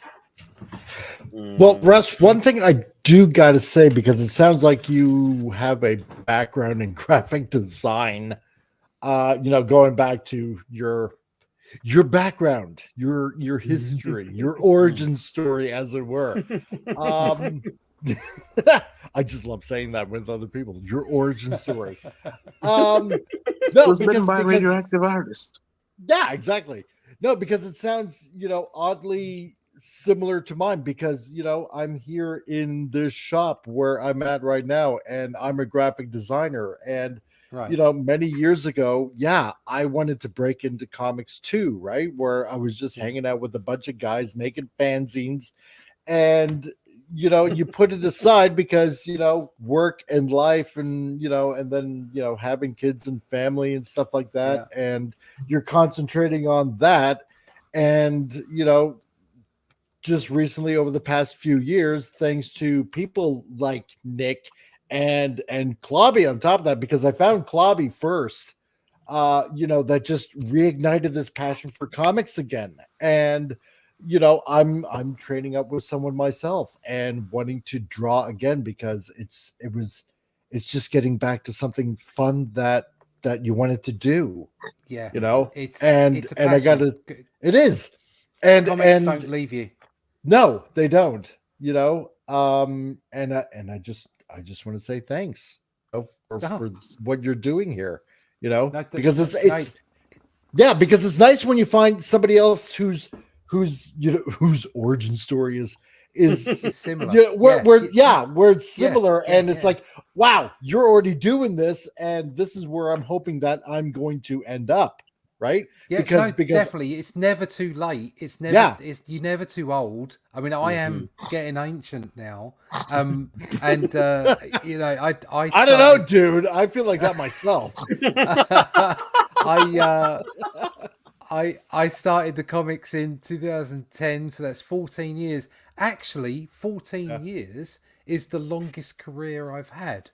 So I was doing design and art direction up until 2000, and after 2000 I had a business doing web design and data management up until 2008 2009. So I've been doing comics since 2010, and actually it's turned into the longest thing I've ever done. So it's, you can do it. It's just getting out there and making it happen.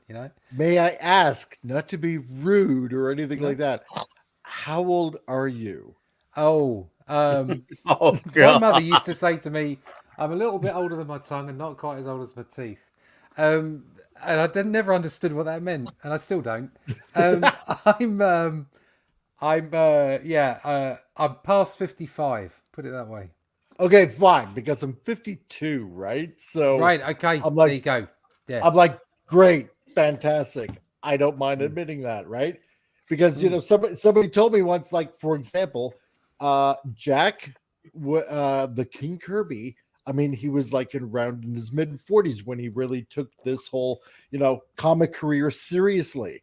And right. and I keep that kind of stuck in my head, right? It's No, like he started way younger than that, but yeah. Well, yeah, I mean, he when he was started like younger, but drawing, he started early, from my understanding. Fantastic Four. I mean, Clobby didn't would happen. know. Yeah, Fantastic Four didn't happen till he was 42. Right, but he was working way longer than that. Or thereabouts. So No, But that's true. But he started at a very much younger age than that, though. But that was, and he was pretty successful in the business before that. He was drawing tanks in the war, but basically they were sending him to over the hill or whatever to go and check out what was going on and to draw it for them. So, but he worked in comics before the war and then after it for a long time. No, but there are what I mean, there are allegedly, other people with like Marvel, starting, with Fantastic Four, like, in his 40s, I'm thinking, you know what, you're not too old. No, you're definitely not too old. That so, David Lloyd, who did V for Vendetta, he started late on. I think he was a cab driver. Actually, he started late on, so it can be done. He was good. You just got to get out there and do it, and you're doing exactly the right thing. I saw what you drew earlier. Really nice perspective there. That's really hard to do. So that's cracking stuff. I got a good teacher. I always have to remind to a little dreamer like me. I always have to remind some friends that maybe you are not that old. If you think about Pablo Picasso, he was still painting and he was having hookers and he was actually making children at the age of 80. Nice. So maybe you are not old. I don't want to be. You're I don't never want to too be old to having make a children baby. at the age of 80, but I'd quite like to be carrying on practicing. No, but it's just, hearing stories like this, like yourself, it does help you keep on going. So I'd want to thank you for that. Thank you. If I can help other people, it's like, there's comic book artists out there that have inspired me. There's stories that have inspired me. Sometimes you'll listen to something that's just adjacent. So listening to like Chris Rea's story or ABBA's story, or like musical stories, often they end up in this like one break that gives them the chance to go and do the things that they want and that they love. And it's the same with us, same with comic books. It's like, no, there is no one way to get into comic books. Okay, it's like there's no one way to get out of a prison, because they're always going to block off the exit when you've dug the tunnel. And it's the same with getting into comics. There is no one way of getting into comics. And now it's even more that case, because the mainstream, it's like, cancellation and what have you. It's like, well, what are you going to be cancelled from? the mainstream aren't paying that much anymore. No, and there's not that much to do for them anymore. There's titles that, they get Now, if you cancelled kind of want every to survive, 5 it's probably issues. best if you go solo. Go on your own. Exactly. So there are even more opportunities for you to go out there and do it. The difference now is you've got to just be that person. You've got to be more of a personality. You've got to show people what you can be, what you are. And it's a slightly different world, but yeah, it's like you can do it at any point in time. If you're passionate about something, you love it enough, you can go do it. Yeah, I agree. Especially this seems to be more of like a dominant thing in America in recent years. It's like we've forgotten what it's like to learn from the men who came before. Because, like, once upon a time, there was a movie called Star Wars, and one of the most popular characters of all time, his name was Obi-Wan Kenobi. He was the old man in the room, and everyone loved him for who he was. And then if you want to break it down even simpler, you can look at a simple movie like Roadhouse, where even though what's his name, Patrick Swayze is the star, he had a more veteran actor in Sam Elliott to bounce off of, the veteran, who was the older guy, the guy who had, once again, the life experience, who had the story, and he is one of that guy. It's like, okay, cool, the older guy. And a lot of, and this obviously for a young gentleman out there, it's good to have that older guy role model to have, because they are the guys who come from experience. A mentor. Yes, thank you. That's you the nailed problem it. with the comic book industry, is that the mentorship has gone. Yes, because you don't have. I mean, didn't they just kick every single possible mentor out? Everyone with talent left. Yeah, it's everyone more with insidious talent than left. that. Yeah, and there's no. It used to be the case that there were studios and you could go and work and you do backgrounds for someone, or you could fill in and you worked your way up, and that's all gone now. And the problem is of course a lot of young artists, or like naive artists, because you don't have to be young to be naive. I was naive when I came into comic books in 2010, and I was getting on a bit then. So you don't have to be young to be naive, but naive artists often. There's a tendency to go for the tools, and obviously digital tools are fantastic, but if you use too much 3D, or if you trace too much reference, you're going to have problems with sequential art. You're gonna make it still. You're gonna restrict your flow. That's not to say you shouldn't trace. It's not to say you shouldn't use 3D objects. People like Neil Adams would have told you that any professional artist that said they've never traced is a liar. Okay, because you have to get the job done. You have to get it out the door. But if you rely on it, it will mean that your sequential art will not have the power and the flow that makes it interesting for people to want to read it. It's a simple process. Like it loses that type of dynamicism. Yeah, exactly. The dynamism. And of course what happens is that because you don't have these mentorship processes, that's where people miss out on, understanding the art, as it were. The art isn't illustration. The art is sequential storytelling. They're two different things. They merge together, but they're two different things.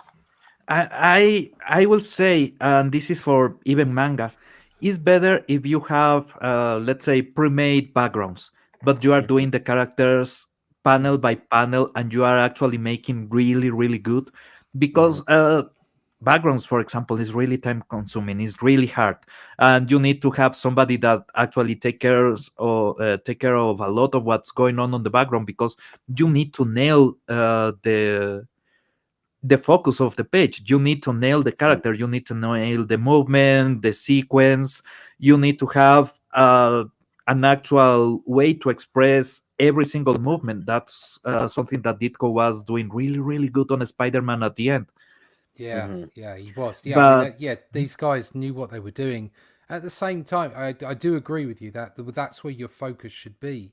But you do have to be careful not to end up having floating characters on a background. You do have to put them in there. You have to visualize them.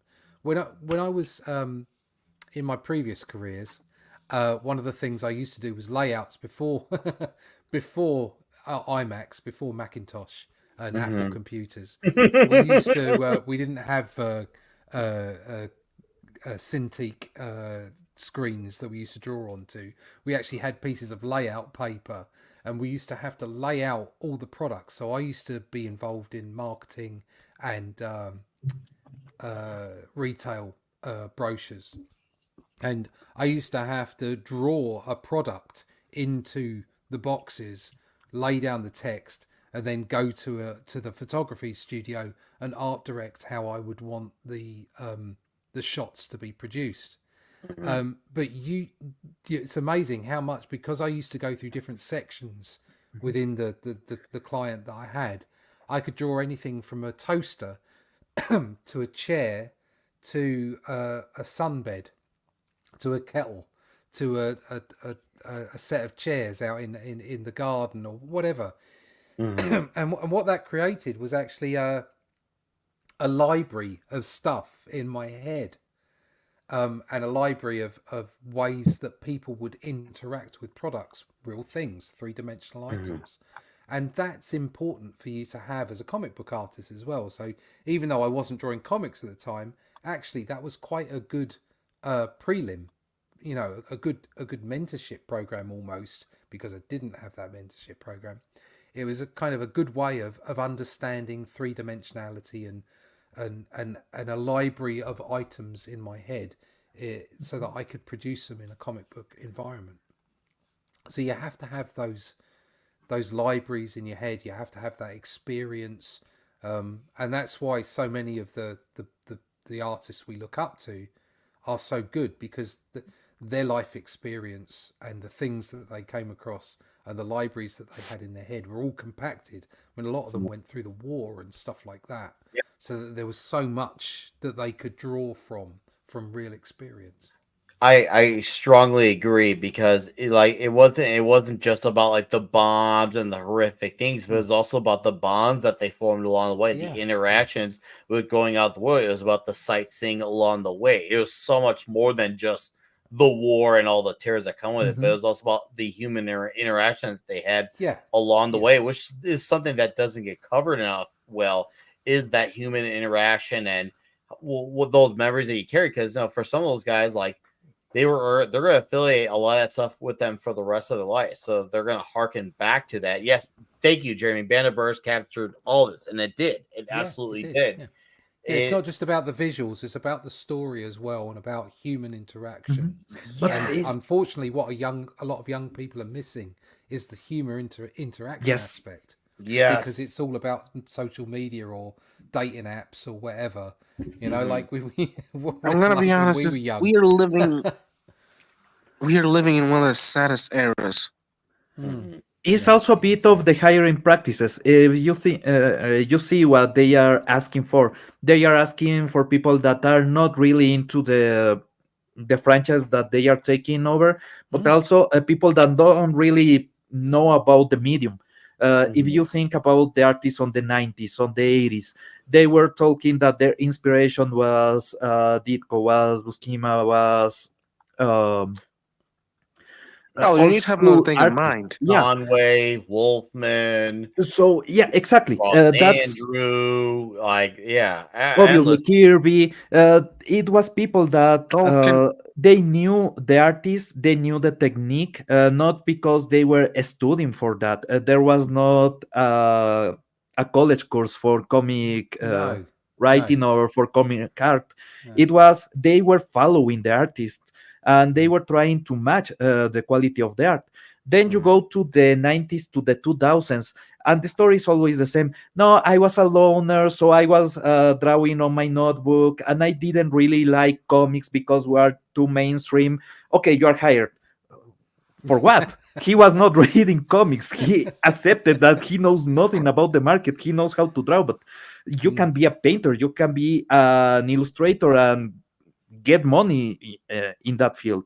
But comic book artists on the time where the art was getting really, really crazy good, were people that follow so much of the previous artist that what they were doing is not only getting better or making better art than the previous artist, they were trying to improve over something that they loved. So they still keep the core. They still keep that sense of wonder on every picture that they were drawing. That no, you don't have. It's too sterile. It's too. Yeah, sterile is a good word. Yeah, Yeah, it's yeah, yeah. it's I mean, just like that. you can Pablo, you forgot guarantee. one thing. Yeah, One you of the can main guarantee hiring that. practices today. Oh, Go sorry on. about that. No, carry on.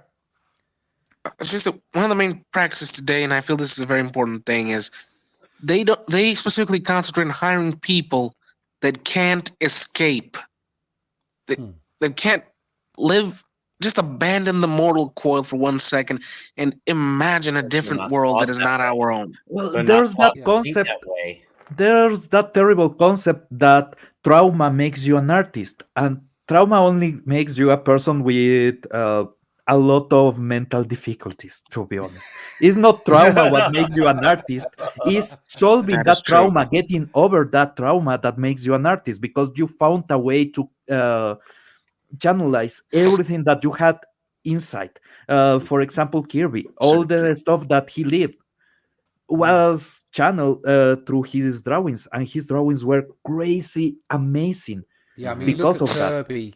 You look at Kirby. Kirby, I didn't appreciate him as a young man, as a young kid, and I think this is a common story throughout a lot of artists. You come to your Kirby moment, and suddenly you have this awakening, and you realize what a master Kirby was. And he could draw really well, but he decided to have this style, this bombastic, amazing, dynamic style. Yeah. And Yeah. when you appreciate that, suddenly your whole world opens up.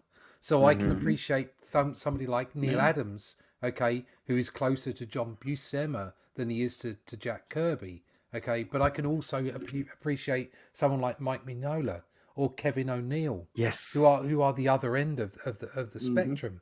And that's what's important, to be able to appreciate art in all its forms and in a depth and breadth, especially comic book art. And it actually gives you, it makes you grow up. It gives you it stops you being naive about it, and it means that you can take in all these forms, and then you can start really creating your own style. So it's incredibly important to see those different styles and to see those different people and how they present. So yeah. All right. So Mr. Russ, you got another backer, and thank that's you. fucking awesome. We're gonna refresh the page here. So logo's number is 228 1065, and now you are at 229 10,690. Fantastic. Nice. I'm totally blown away. All my records. The best I got was 270 backers on Only Death Can Save Us 1, but that was after 6 months. So my first my campaign total was 187. So this is just fabulous. It's just so cool. But we are in a situation where we need these kind of stories. Robert E. Howard needs to be read. Okay, we need to present this stuff, and we need to have people reading good adventure stories. Somebody in the chat mentioned something about archetypes earlier. It is important to have stories that have, I don't want to use the word morals, but like have structure and have things like the difference between right and wrong and justice and all those kind of, and adventure as well, sort of like to encourage people in those directions. So yeah, it's fabulous. Thank you so much. 229, that's great. Yeah. Yeah. Thank you very much, whomever that was. Thank you seriously for backing this, and welcome to the show, TZ Burton, as well as Emperor's NM and Vulcan Lives. Get this five memberships. I feel like Booker T here. 5 times memberships, dude. That is Huge.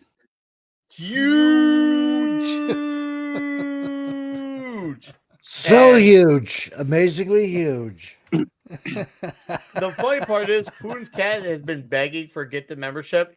He's not, ironically, he's not here, but he finally got his wish. So Putin's cat, you'll get an email about it finally. And Jeremy had a great comment here worth highlighting. Said George Perez was a beast with Oh, blending his background with the shit ton of yes. characters. Mhm. You want to talk about a guy who could make a layout and have an excessive amount of characters and make it look good and not distracting and organized and look amazing? Yeah, George Perez. He was Enough great with said. action lines. That was his forte, let's say. That he knew exactly where every character was going in the movement of the page, so Mhm. you can follow the movement on every panel. Ugh. That's something that if you are doing the background after, sometimes you will need to fix a lot of stuff because well, the character has a line of action, Mhm. but it may not coincide with the perspective of the background. Mhm. He was doing the lines of action, including the background. So that's why he's so good at having so many characters. He is basically tracing every action from the get go. Yeah, straight up. Dude, it's man. Okay, guys, $10 away from 10,700. I can taste it. I can feel it. I feel like it's looking at me and it's taunting me. And I'm just saying, I see you, but I want to touch you. I know it sounds really that's what she said type of thing, but seriously, I'm being that guy just to egg it on because our man here has not only been very fun to conversate with, geek out with, but just to see this stuff rise because I have a feeling this is going to be one of those books, like a Dean Cain All American Lawman, where people are going to talk about it and they're like, okay, this motherfucker needs to give me more. And then you're going to be like, okay, shit, now I got to bring more. You're probably already on it. Like, no, behind the scenes. And Klobby had to go to Nick out of bounds quick. Don't disrupt the flow. Dude. Oh, Klobby. Hey, Klobby, thanks for being here. We'll do the outro for him. Clobbering Times, check him out. He is a comic book guru. Straight up, it's not even close. I have nothing compared to him. And he also has a great show on Saturday night he does with the great Raquel Briggs. And it's called Saturday Night Trek, where they talk OG Trek from 66 through 2005. I think they're on Voyager right now, Comic Relief. Yep, I think Voyager. on Voyager. They're currently I on think Voyager right now. season 5 or 6 now, something like that. Feature? Yeah, probably. Saturday Night Star Trek. Yeah, there I you do go, like to say it. Clobberino. Clubby's too nice, but we'll do the work for him because we love him like that. And yes, his name is tagged in the description, so you could sub to his channel there. So please sub to Clobbering Times. You trust me, you'll have a good time there. It's a very fun time there. Very, very wholesome and heartwarming. And the few times he does get into rant mode, it's a rant mode what you want to listen. Because he obviously, I'm sure Russ, you could tell he knows his stuff too. So yeah, he really knows his comic. I just like it when Raquel goes wee. Oh yeah. Shout out to Raquel too. She's a great co-panelist on Saturday Night Trek. So Jeremy Winfield, I agree with you. The moment where on the final movie, when basically Spock's telling that if he was human, he would have sent to blow the whole thing, and Kirk is I don't remember the exact phrase, but is to the start a number of star on the left. And yeah, that's the end of Star Trek for me. I know there's a lot of Next Generation that has a lot of good. I will be honest, I still cannot forgive Patrick Stewart. He was the prototype of what's going on right now that everybody's trying to erase whoever was before. He was doing exactly that. He wanted to be the next Kirk. He wanted to be better than Kirk. He was pressuring, and that's why in Generations they kill Kirk in the most stupid way possible. Is just a thing of egos and of people trying to override the past. So yeah, when you get to the undiscovered country, the undiscovered country is the absolute ending for Star Trek. Everything else is just if you want. Yeah, But I didn't mind some of the Next Generation, but Kirk is the man. There's as yeah, simple as Yeah. that. He's the And stud muffin of the galaxy. yeah, get in there, green girlies. We gotta love it. Um, but I have to say I had a little bit of a soft spot for Enterprise. Okay. Hmm. I didn't I kind of liked that series. I liked Scott Bakula. And I like the characters in it. I like what they did with it. But something they didn't do was mess with the original per se. They just Yeah. told another story, and they Yeah. didn't try to retrofit any of it or destroy any characters. They just did something else. And I kind of liked that series. I like that more than I like Voyager. I like that more than I like Deep Space Nine or the Next Generation. To be honest with you. Interesting. Um, Okay, that's yeah. that's an interesting side because I know there's some big DS9 lovers like Vulcan lives in the chat. Once again, I know he's repetitive, but because it's relevant to conversation, Razorfist has been very outspoken on his DS9 love, and of course, there's a lot of people who are really very outspoken on their TNG love. It's great to see it, and it's good to see that though because it's also a show that throughout from 66 to 05, it's clear there's a love for at least one area for somebody of Star Trek. Yeah, And I know Star people who are Trek TOS is as well too. yeah, Star Trek is special. It's Shakespeare in space. It's great. I love it. Yeah. I prefer I have to say I think I prefer it to Star Wars. There's a I lot of think people who know that. So Yeah. no, I think you're it's not up the there first for who me. have said that. Yeah, and particularly, some of that may be nostalgia because I remember it before I remember Star Wars. Mm-hmm. So Star Trek was always there. Jim Kirk was always there before Star Wars turned up. So yeah, I can understand you. Of- I still have this deep love for the original trilogy. Star Wars, Empire, and Return of the Jedi are something really special for me, especially the silver screen versions.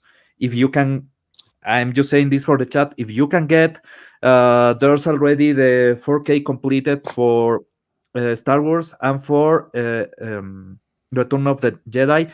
Empire Strikes Back is still in process, so you don't get the 4K version for the silver screen, but it's something that I love. But it's a different sensation because with the Star Wars, you get all this action, you get all this drama, and then you go to a Star Trek, and it's more cerebral. It's more of a series about how humanity will face something so unknown without being violent, without being so aggressive as we are now. And that's Kirk. Kirk is still a human. Sometimes he loses control. Sometimes he actually wants to fight. There's that scene on Undiscovered Country. Let them die, right? yeah. There's those small moments, but for the most part, Kirk is exactly what you will expect from the Federation.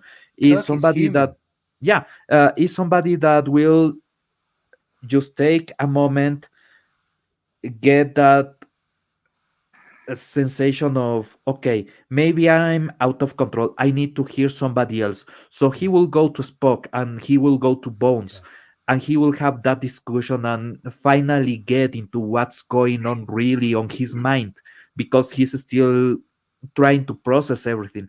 And then when he finally gets the answer is not fighting. The answer is somebody was talking about the rock monsters. The rock monsters were alive.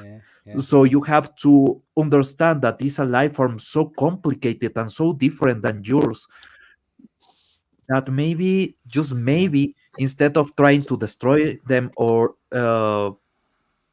trying to capture them, why not understand them? And Yeah, that's exactly what he does. it was a wonderful trifecta between the three of them. Kirk was human. Spock was his conscience, and McCoy was McCoy was his compassion, and yes, and the three of them together made a fantastic, trifecta. that's why on the motion picture, when McCoy is refusing to get into the ship to return to the Federation, he's like, Bones, I need you. I Because need you. Yeah, it's very he human. It's great. he needs that part. He understand that without everything, without all the aspects, you have Uhura, you have Scotty that also impart some wisdom that is completely different. Uhura has a view of the world completely different from the one that Kirk has, and when she speaks with Kirk, she actually tames a lot of his thoughts, of his aggression. Yeah, that's right. Yeah, she calms it. Yeah, definitely. Yeah. No, it's I love Star Trek. Yes. Always have. I have to say I am I can be completely shallow. So I like action films. I like fun stuff. I was probably, I was there in 1977 when Star Wars first turned up, and so when I see the films, the prequel films, I'm probably not as harsh on them as a lot of people are, because believe me, the acting in the first film was crap. Yes. I love that first movie. It was fun. It was fun, and the prequel movies were fun. Yeah, okay. The horrible CGI characters were a bit odd, but they were still good fun, and I enjoyed them. And it's only the recent ones. I went and saw the first one. There was the Force Returns or whatever it is. Yeah. And thought, yeah, it's okay. It's the same story. Why on earth did they kill Han Solo? Why weren't all three of them in the same room? That's all a bit weird. And then I went and saw the second one and walked out and went, well, that sounded like a Star Wars film and it looked like a Star Wars film, but it wasn't a Star Wars film. And I've never watched anything ever since. Until the series came on. The Mandalorian. The Mandalorian. And that was okay. And then they brought Luke back in the second series at the end. And I was like, yeah, The this is highest point great. of all of Disney Star Wars. Yeah, this is brilliant. And then they completely ruined it after that. And it's like Worse than ever, too. Yeah, The worst part, than ever. yeah, And- the worst and part now- is okay. apathetic. After the first movie, I can understand a lot of people hated it. I actually went out There's a of lot the of first people movie. who initially liked it, too, Yeah, Pablo. Like I It say, I I'm was just- like, shallow. I thought it enjoyed was that. alright. Yeah. When I saw the second movie, the second Disney movie, I left the theater and I was like, okay, that felt weird. I'm sad. I don't want to watch this movie anymore. And a friend tried to actually took me to the second viewing, and I didn't want to get into the theater. I sit outside of the screen, and I was like, no, I maybe don't want this. Maybe I'm too old. I don't know, but I don't want this. On Rogue One, I left actually really happy. I know there's a lot of plot holes, but it felt more like Star Wars than the other two movies. So when they did Andor, I watched Andor and I was still with my sensation of I hate Disney Star Wars, but I watch it. Is competently made. It has a lot of good storytelling. The pacing actually fits into the franchise, but I was out. I liked Andor, but I disliked Disney so much that I was not even willing to say, okay, maybe there's hope. I lost hope with Disney Star Wars. No, that third monstrosity I haven't even seen. Oh, haven't not either. even gonna watch it. Haven't Never either. I never went to gonna the watch it. premiere.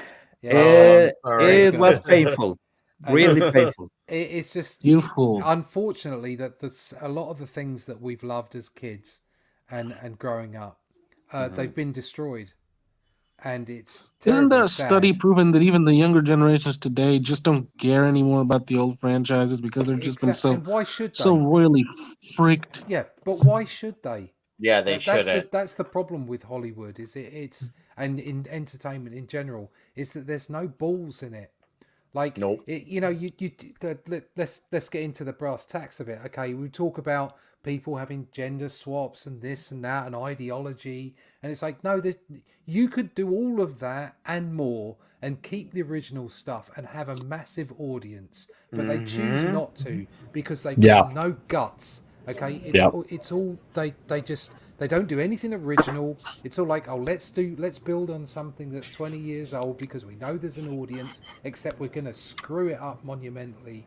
And there's no, it's like there should be more characters, there should be more diversity, but you should have the balls to actually put some money behind those things instead of just trying to swap something that's already something else. Yeah. Okay, and Yeah. annoying the and then accusing the fandom of being bigots in some way because they don't like Yeah. what you've done. Yeah. It's gaslighting. It's awful. Yes. Okay, Exactly. actually have the balls to put something new out. Give me, let's say it. Give me a black character. Give me a gay character. Give me a trans character. Do those things. And make Was them good. C-3PO a bit gay? And that shows just how much they're Yeah. virtue signaling instead of And actually see if it supporting works. people. Yes, see Yeah. if it works. Yeah. Give people what they want. And, Well, like and the- don't screw up the things that are already there.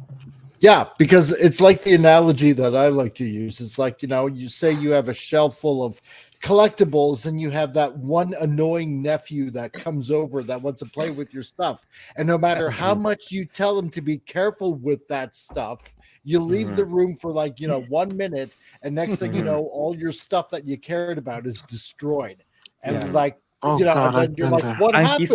Or his they hands blame were the cat, full or of. they blame the dog or something like Yeah, that, right?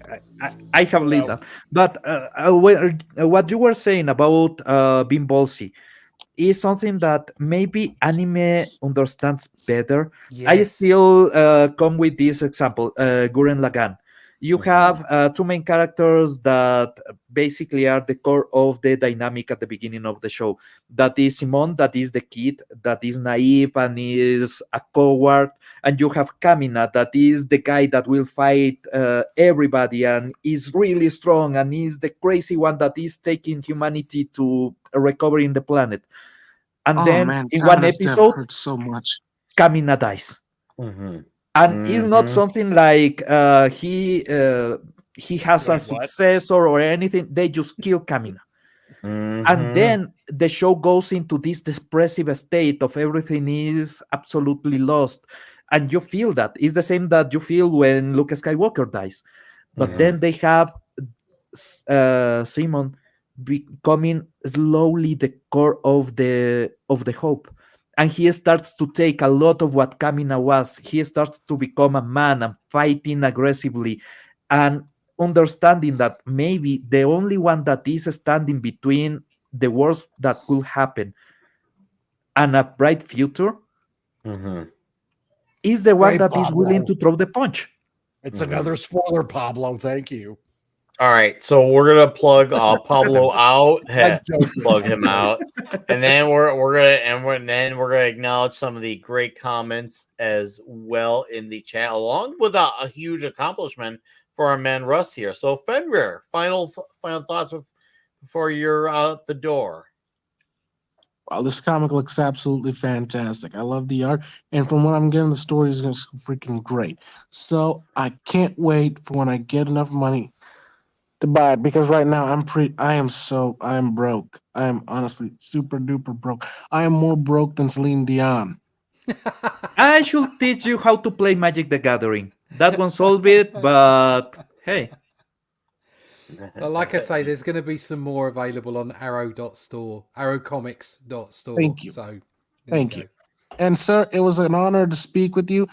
Much inspiration you have gotten to me in this forfeit of the night. You have given me hope and light in my path to one day be a comic book creator. You do it. Get out there and do it. And thank you. It's been a pleasure talking to you. Thank you very much. Have a good So night, now, boys, Fenrir. I will be leaving. To the audience, I say I have yet to get off my ass, but I will do it. And to my brothers out here with me, I say good night to you all. Stay Don't do safe. it, brother. We love you as you are. Appreciate it, man. And welcome to the show, Hallowfield, and welcome Grim as well. And Jeremy just said much respect to the panel. And even more respect to you, sir. Thank you for being here. And Russ TZ Burton backed the book and a color print. Thank you. Not only did you hit 10,700. Let's take a look at it. Let's do a refresh here. Okay, let's look at this number because I refilled my drink for this too. We need a drum roll. 10,735. Do you know, obviously, we're in a business. We need to make money, okay, to continue to make these things. But it really is the back account that's most important, because that number of people you're getting directly to, and that's what I really love. I really love the fact that 230 people have gone, yeah, do you know what? I like the look of this. This looks really good. I'm going to back this. I'm going to give them my money, a little bit of my life, that little bit. I'm going to give that to this person, to these people, because I think this looks good. That's awesome. That's a very special thing. Dude, fucking amazing, dude.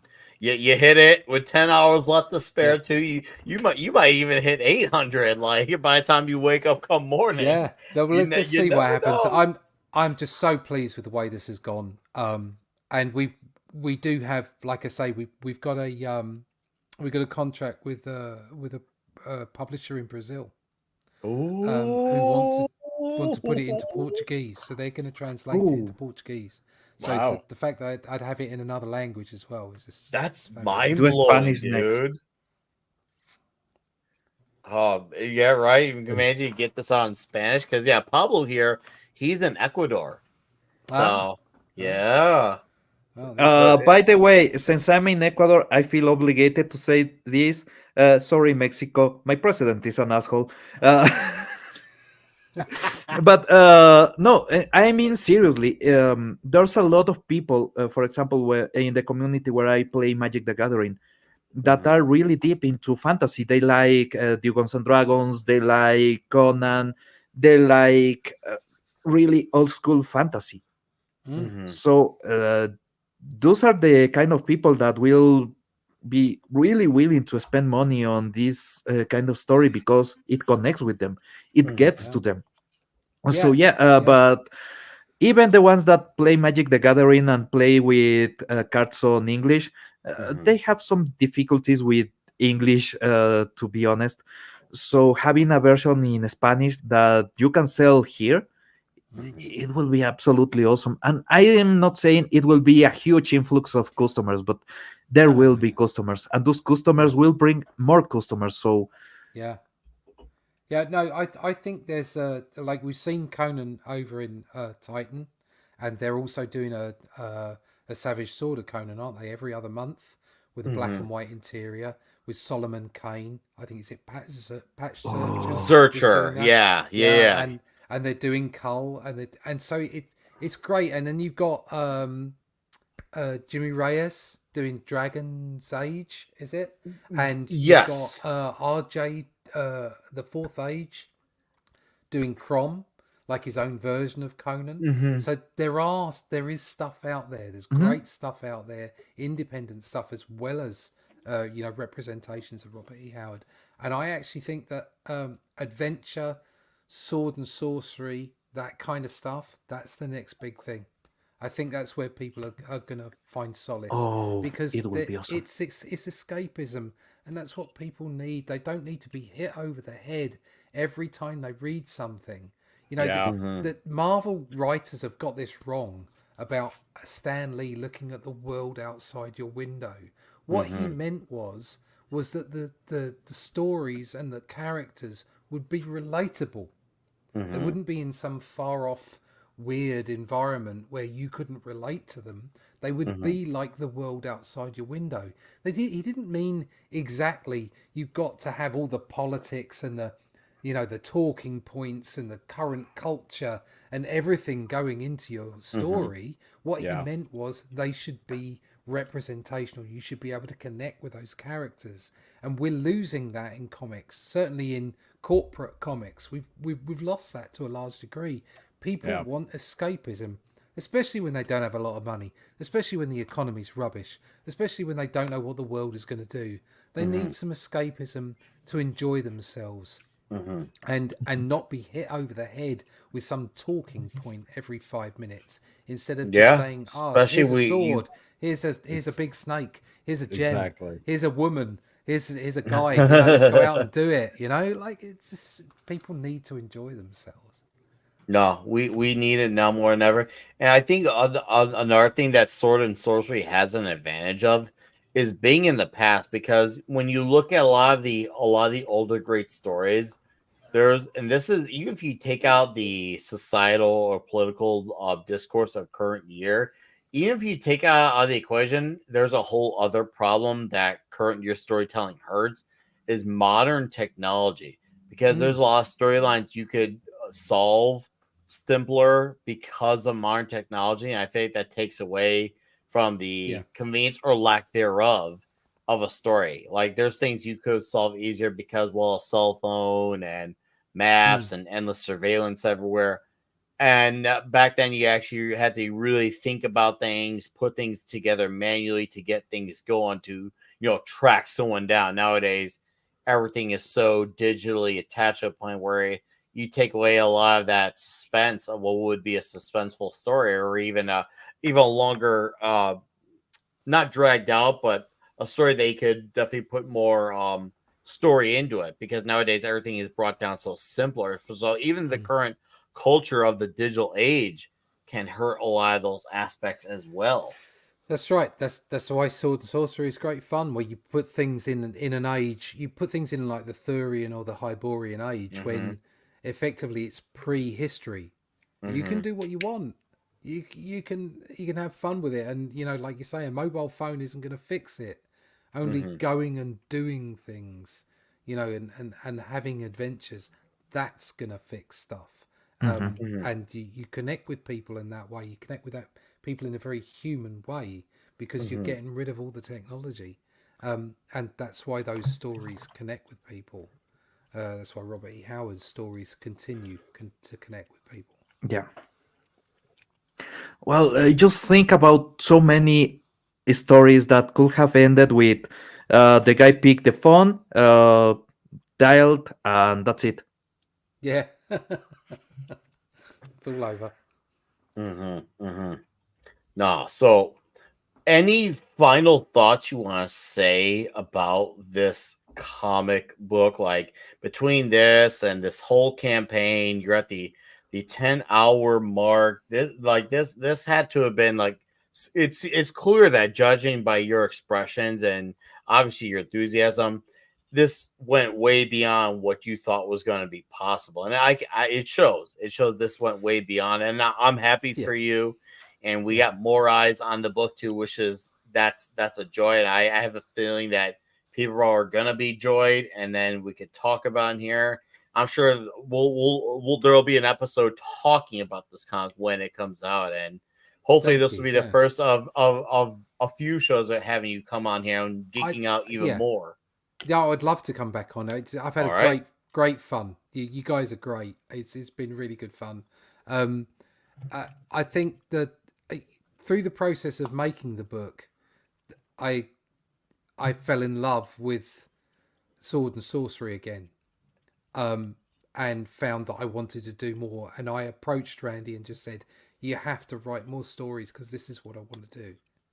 So I have other gigs that I have to get done. I've got one for Alterna actually, which I'm really looking forward to. But the fact is this is what I want to focus on now. As well as I've got one last book for Only Death Can Save Us. So I doubt I'll be able to get the one every quarter out for the first year. But after that, I'm quite keen on doing that. So I found myself falling in love with the genre again, and hopefully that comes through in the work, because I deeply love what I'm doing, and it's just, I pinch myself every day to be able to do this for a living, to be able to do this and make money at it. It's a magical thing and very special, and I'm very, very, very grateful for the people that have backed, and the people that will buy in the future as well. And the other thing is, I don't need to go mainstream in the Western world. If if this goes off to be translated into Portuguese, and I sell in Portugal or I sell in Brazil or whatever, I'm happy to do that. I don't care. It's getting out to people. It's communicating with people and having people buy the work and enjoy it and find that it does something for them. I said this to people before when I've seen people at conventions and they've come up and complimented me on my work and what have you. If I inspire one kid, if I inspire one person to go out and do what they want to do, then my job is done. Agreed. Straight That's up, the right man. attitude. That is a wonderful attitude. It's an inspiring attitude, and you want to be able to pass it down because you want a generation to come up and say, you know what, how can I match that? If not, do better. Because even if you're not invested, they can bring something of a similar nature, but with their own little spice ingredients. And make their own thing to keep it going. That's the beauty of those things. And I want the next generation to have good things. I'm not one of those people who are like, I want my generation to only have the good things. Like, yeah, I love what came before, and I'm going to continue to celebrate what came before. But I want people after me to have something good. They should have something good. Once again, it brings it back to, the 8 to 15-year-old gentleman. Like, we want them to have that story he can go to, whether he's having a bad day at school. That story that can help him get away and get inspired, or it helps to get him through the day, or it helps inspire him to become a creative. Just one of those things, or something else entirely. We want to help him have that place to go to become invested in a whole other world where he can just get lost in it and live. Even if it's just a creative influence that inspires him to be better in himself, in herself, whoever it might be. It doesn't have to be a creative thing. 101. They don't have to go out and make comics like I do, or tell stories, or just for them to feel like they gain something and make them just add to their character. If you can do that, your job's done. Agreed. Strongly agree. Well, Russ, it's been a pleasure, and then some having you on here. And thank you so much for having me on. Dude, I absolutely loved having you on. This was very fun. You're a fun guy to hang out with. You can drink with us, you can hang with us, and you can talk comics and geek out. It is the best of both worlds. You're a natural hand in glove fit to the show, more than O.J. Simpson wishes he could ever be. You're the glove that actually fits. So, oh dear. I like that analogy. Thank you. This will not be the last time we do this. I'd love to come on again. Thank you. I've had great fun. This has been great. But you guys are really good fun. So. Awesome. No, it will happen again. It'll be glorious. It'll be fantastic. Besides this comic bush, which I played one last time in the chat, is there anything else you want to plug on the way out as we wind down for the evening? Yeah, you can find me on my YouTube channel, Comic Book Black Belt, and we do a show on Indie Comics Network, which is on my YouTube channel as well, which is Sunday Funnies, and also Comics by Night, and we go through, like I say, old comics, old art, and that kind of stuff, and critique it, but also geek out over it in general. I do have some other stuff on there, so like some art stuff, production and process stuff that you can look back in the archives. But most importantly, if you're interested in the stuff that I do, sign up for my email list. That's over at russleach.com. I've got the website there, and if it doesn't come up automatically, there's a link there that you can go and sign up through MailChimp to get my email list, to be on my email list. And I don't fill up your inbox with crap. It's just once a month I'll just say, this is coming, or this is happening, or whatever.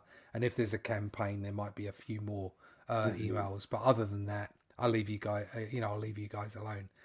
So yeah, sign up for the email list at russleach.com, and on various occasions there'll be updates, and you can see the latest artwork there as well. All my social medias are over there as well, Instagram and Twitter and Facebook and that kind of stuff. You can connect to it there.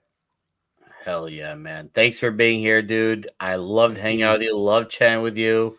Thanks I can't wait till we to do you this guys. again, whether it's sooner or later. It's going to be great. We'll do this again. We'll geek out and we'll drink, and it will be absolutely glorious. Thank Cheers, you, guys. sir. Have an excellent night. You have an excellent weekend. We're going to now relay it to Pablo. Pablo, I know you obviously with Midnight's Edge, you're doing a lot of the editing of the videos. Anything you got coming out on your side of the pond or anything you want to plug in? Well, obviously, Midnasech Español, we are doing the live shows every Wednesday after Midnasech on English. So if you want to come, actually, we have been doing the show a bit on English because we have had Tom and Andre in the show. Mm-hmm. But I promise at some point Midnasech Español will be in Español. I promise. But I want to plug something even better, even more important to me. The new series for Spice and Wolf is already out. Episode 1 and 2 are out. It's an animation based on a light novel that is absolutely fantastic. If you want fantasy well done, if you want a deep plot, and actually you want a nice class of economics while you enjoy some fantasy, is exactly what you need. Is one of the best stories that have came from Japan in the last 30 years. So much that I had my Japanese teacher was a PhD on linguistics. I showed them the original series. He saw it because it was with subtitles on Spanish. The next time that we met, he was like, I'm redoing the subtitles for this whole series because they don't know what they are translating. Is that deep? Wow. So a guy with, he was really into the story and he thought that it was something that needed to be well translated. And let me tell you, I was worried that they will not nail the new animation because they are taking away some things from the old animation. They are adding things that were on the manga on the light novel that were not in the animation.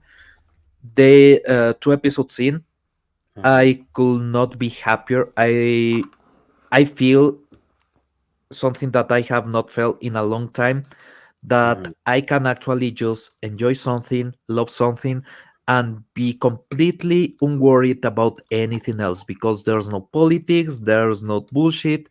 It's only love for the original material and love for the audience, and goddamn, is absolutely beautiful. And the original voice actors are back. So if you are a fan of the old series and you like Horo and Lawrence, oh, their voices are even better. So yeah, Spice and Wolf is coming out.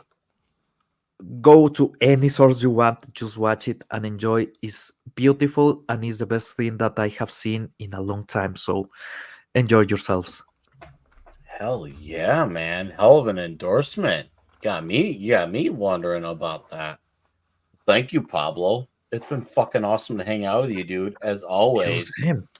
Look for next week when we have Flip City Magazine to have fun with that. That's gonna be fucking awesome. Oh yeah. Sir, you're good. You're doing great work. Obviously, doing a lot of the editing for if not most of the editing for the Midnight's Edge videos. Obviously, when you come on here, you always bring 111% best foot forward. You have a great night weekend, sir. And as always, we'll be hanging out, drinking booze, talking comics, and all that good stuff as usual on Friday night, sir. Thank you. On my side of the aisle, obviously we'll be here next week having Flip City Magazine on. Just saying.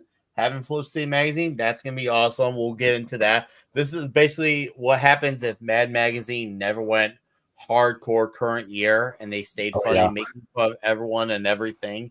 It's actually a genuinely fun magazine, and we will talk about that. And then, of course, we'll cover a little bit of the current going-ons with comics as well. And on Toxic Tuesday, we continue part 3 of our Burt Reynolds month. We'll be talking Deliverance. And I'll probably have a video or two out next week as we'll have a video or two out next week as well on my channel.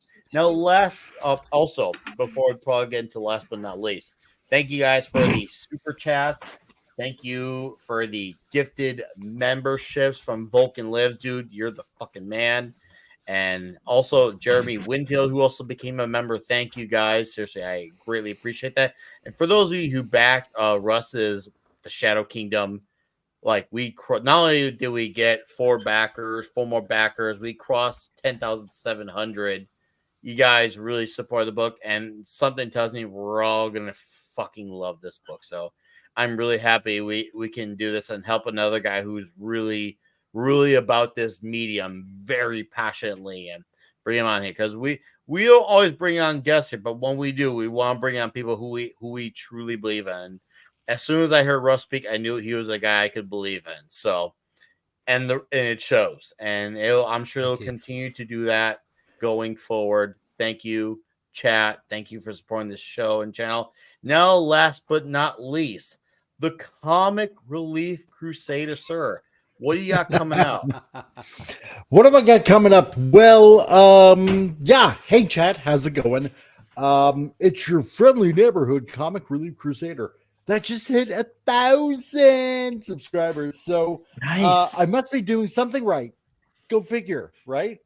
Well, I mean, hey, generally on my channel, we just talk about anything and everything pop culture related. It doesn't matter if it's movies, it doesn't matter if it's TV shows, it doesn't matter if it's gaming, it doesn't matter if it's comics. We talk about it all. And on top of that, we don't tend to talk about the bad news that some of the bigger channels out there constantly talk about. Yap, blah, blah, blah. Right?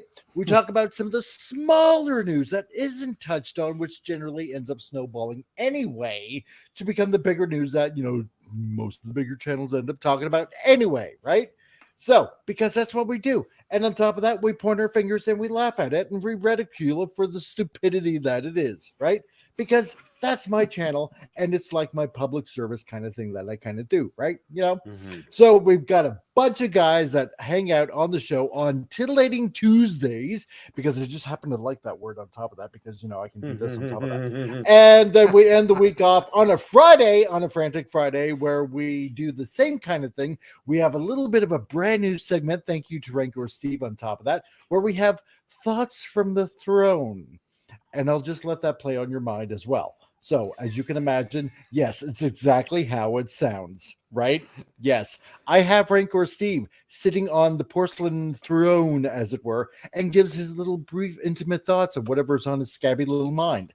Then on top of that, we just tend to end the show with a little bit of a cartoon, which just happens to be making fun of any kind of current superhero that you can probably think of out there. So, yes, I'll make fun of it. I'll ridicule it if it happens to be bad.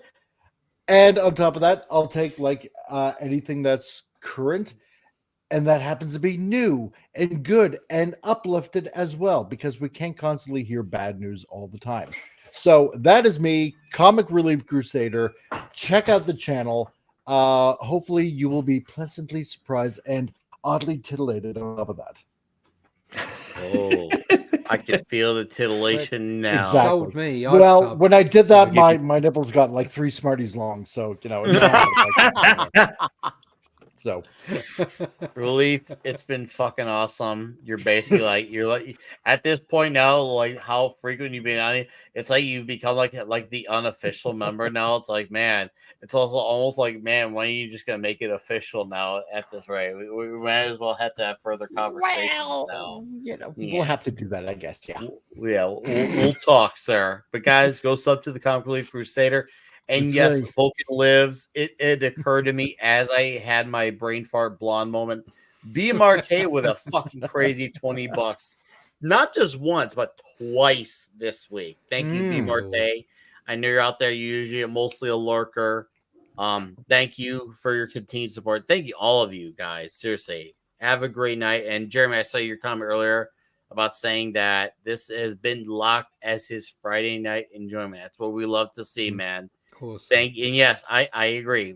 We'll talk. We'll talk. That's right. We'll talk. We'll do lunch. We'll do pizza. We'll do something good like that. Yeah, exactly. It'll be fun. It'll be good times. I got to figure out an offer he won't refuse. But exactly. Chat, thank you. Seriously, have a great night and weekend. We'll see you all soon. We're gonna give you a very homoerotic clip on the way out. Thank you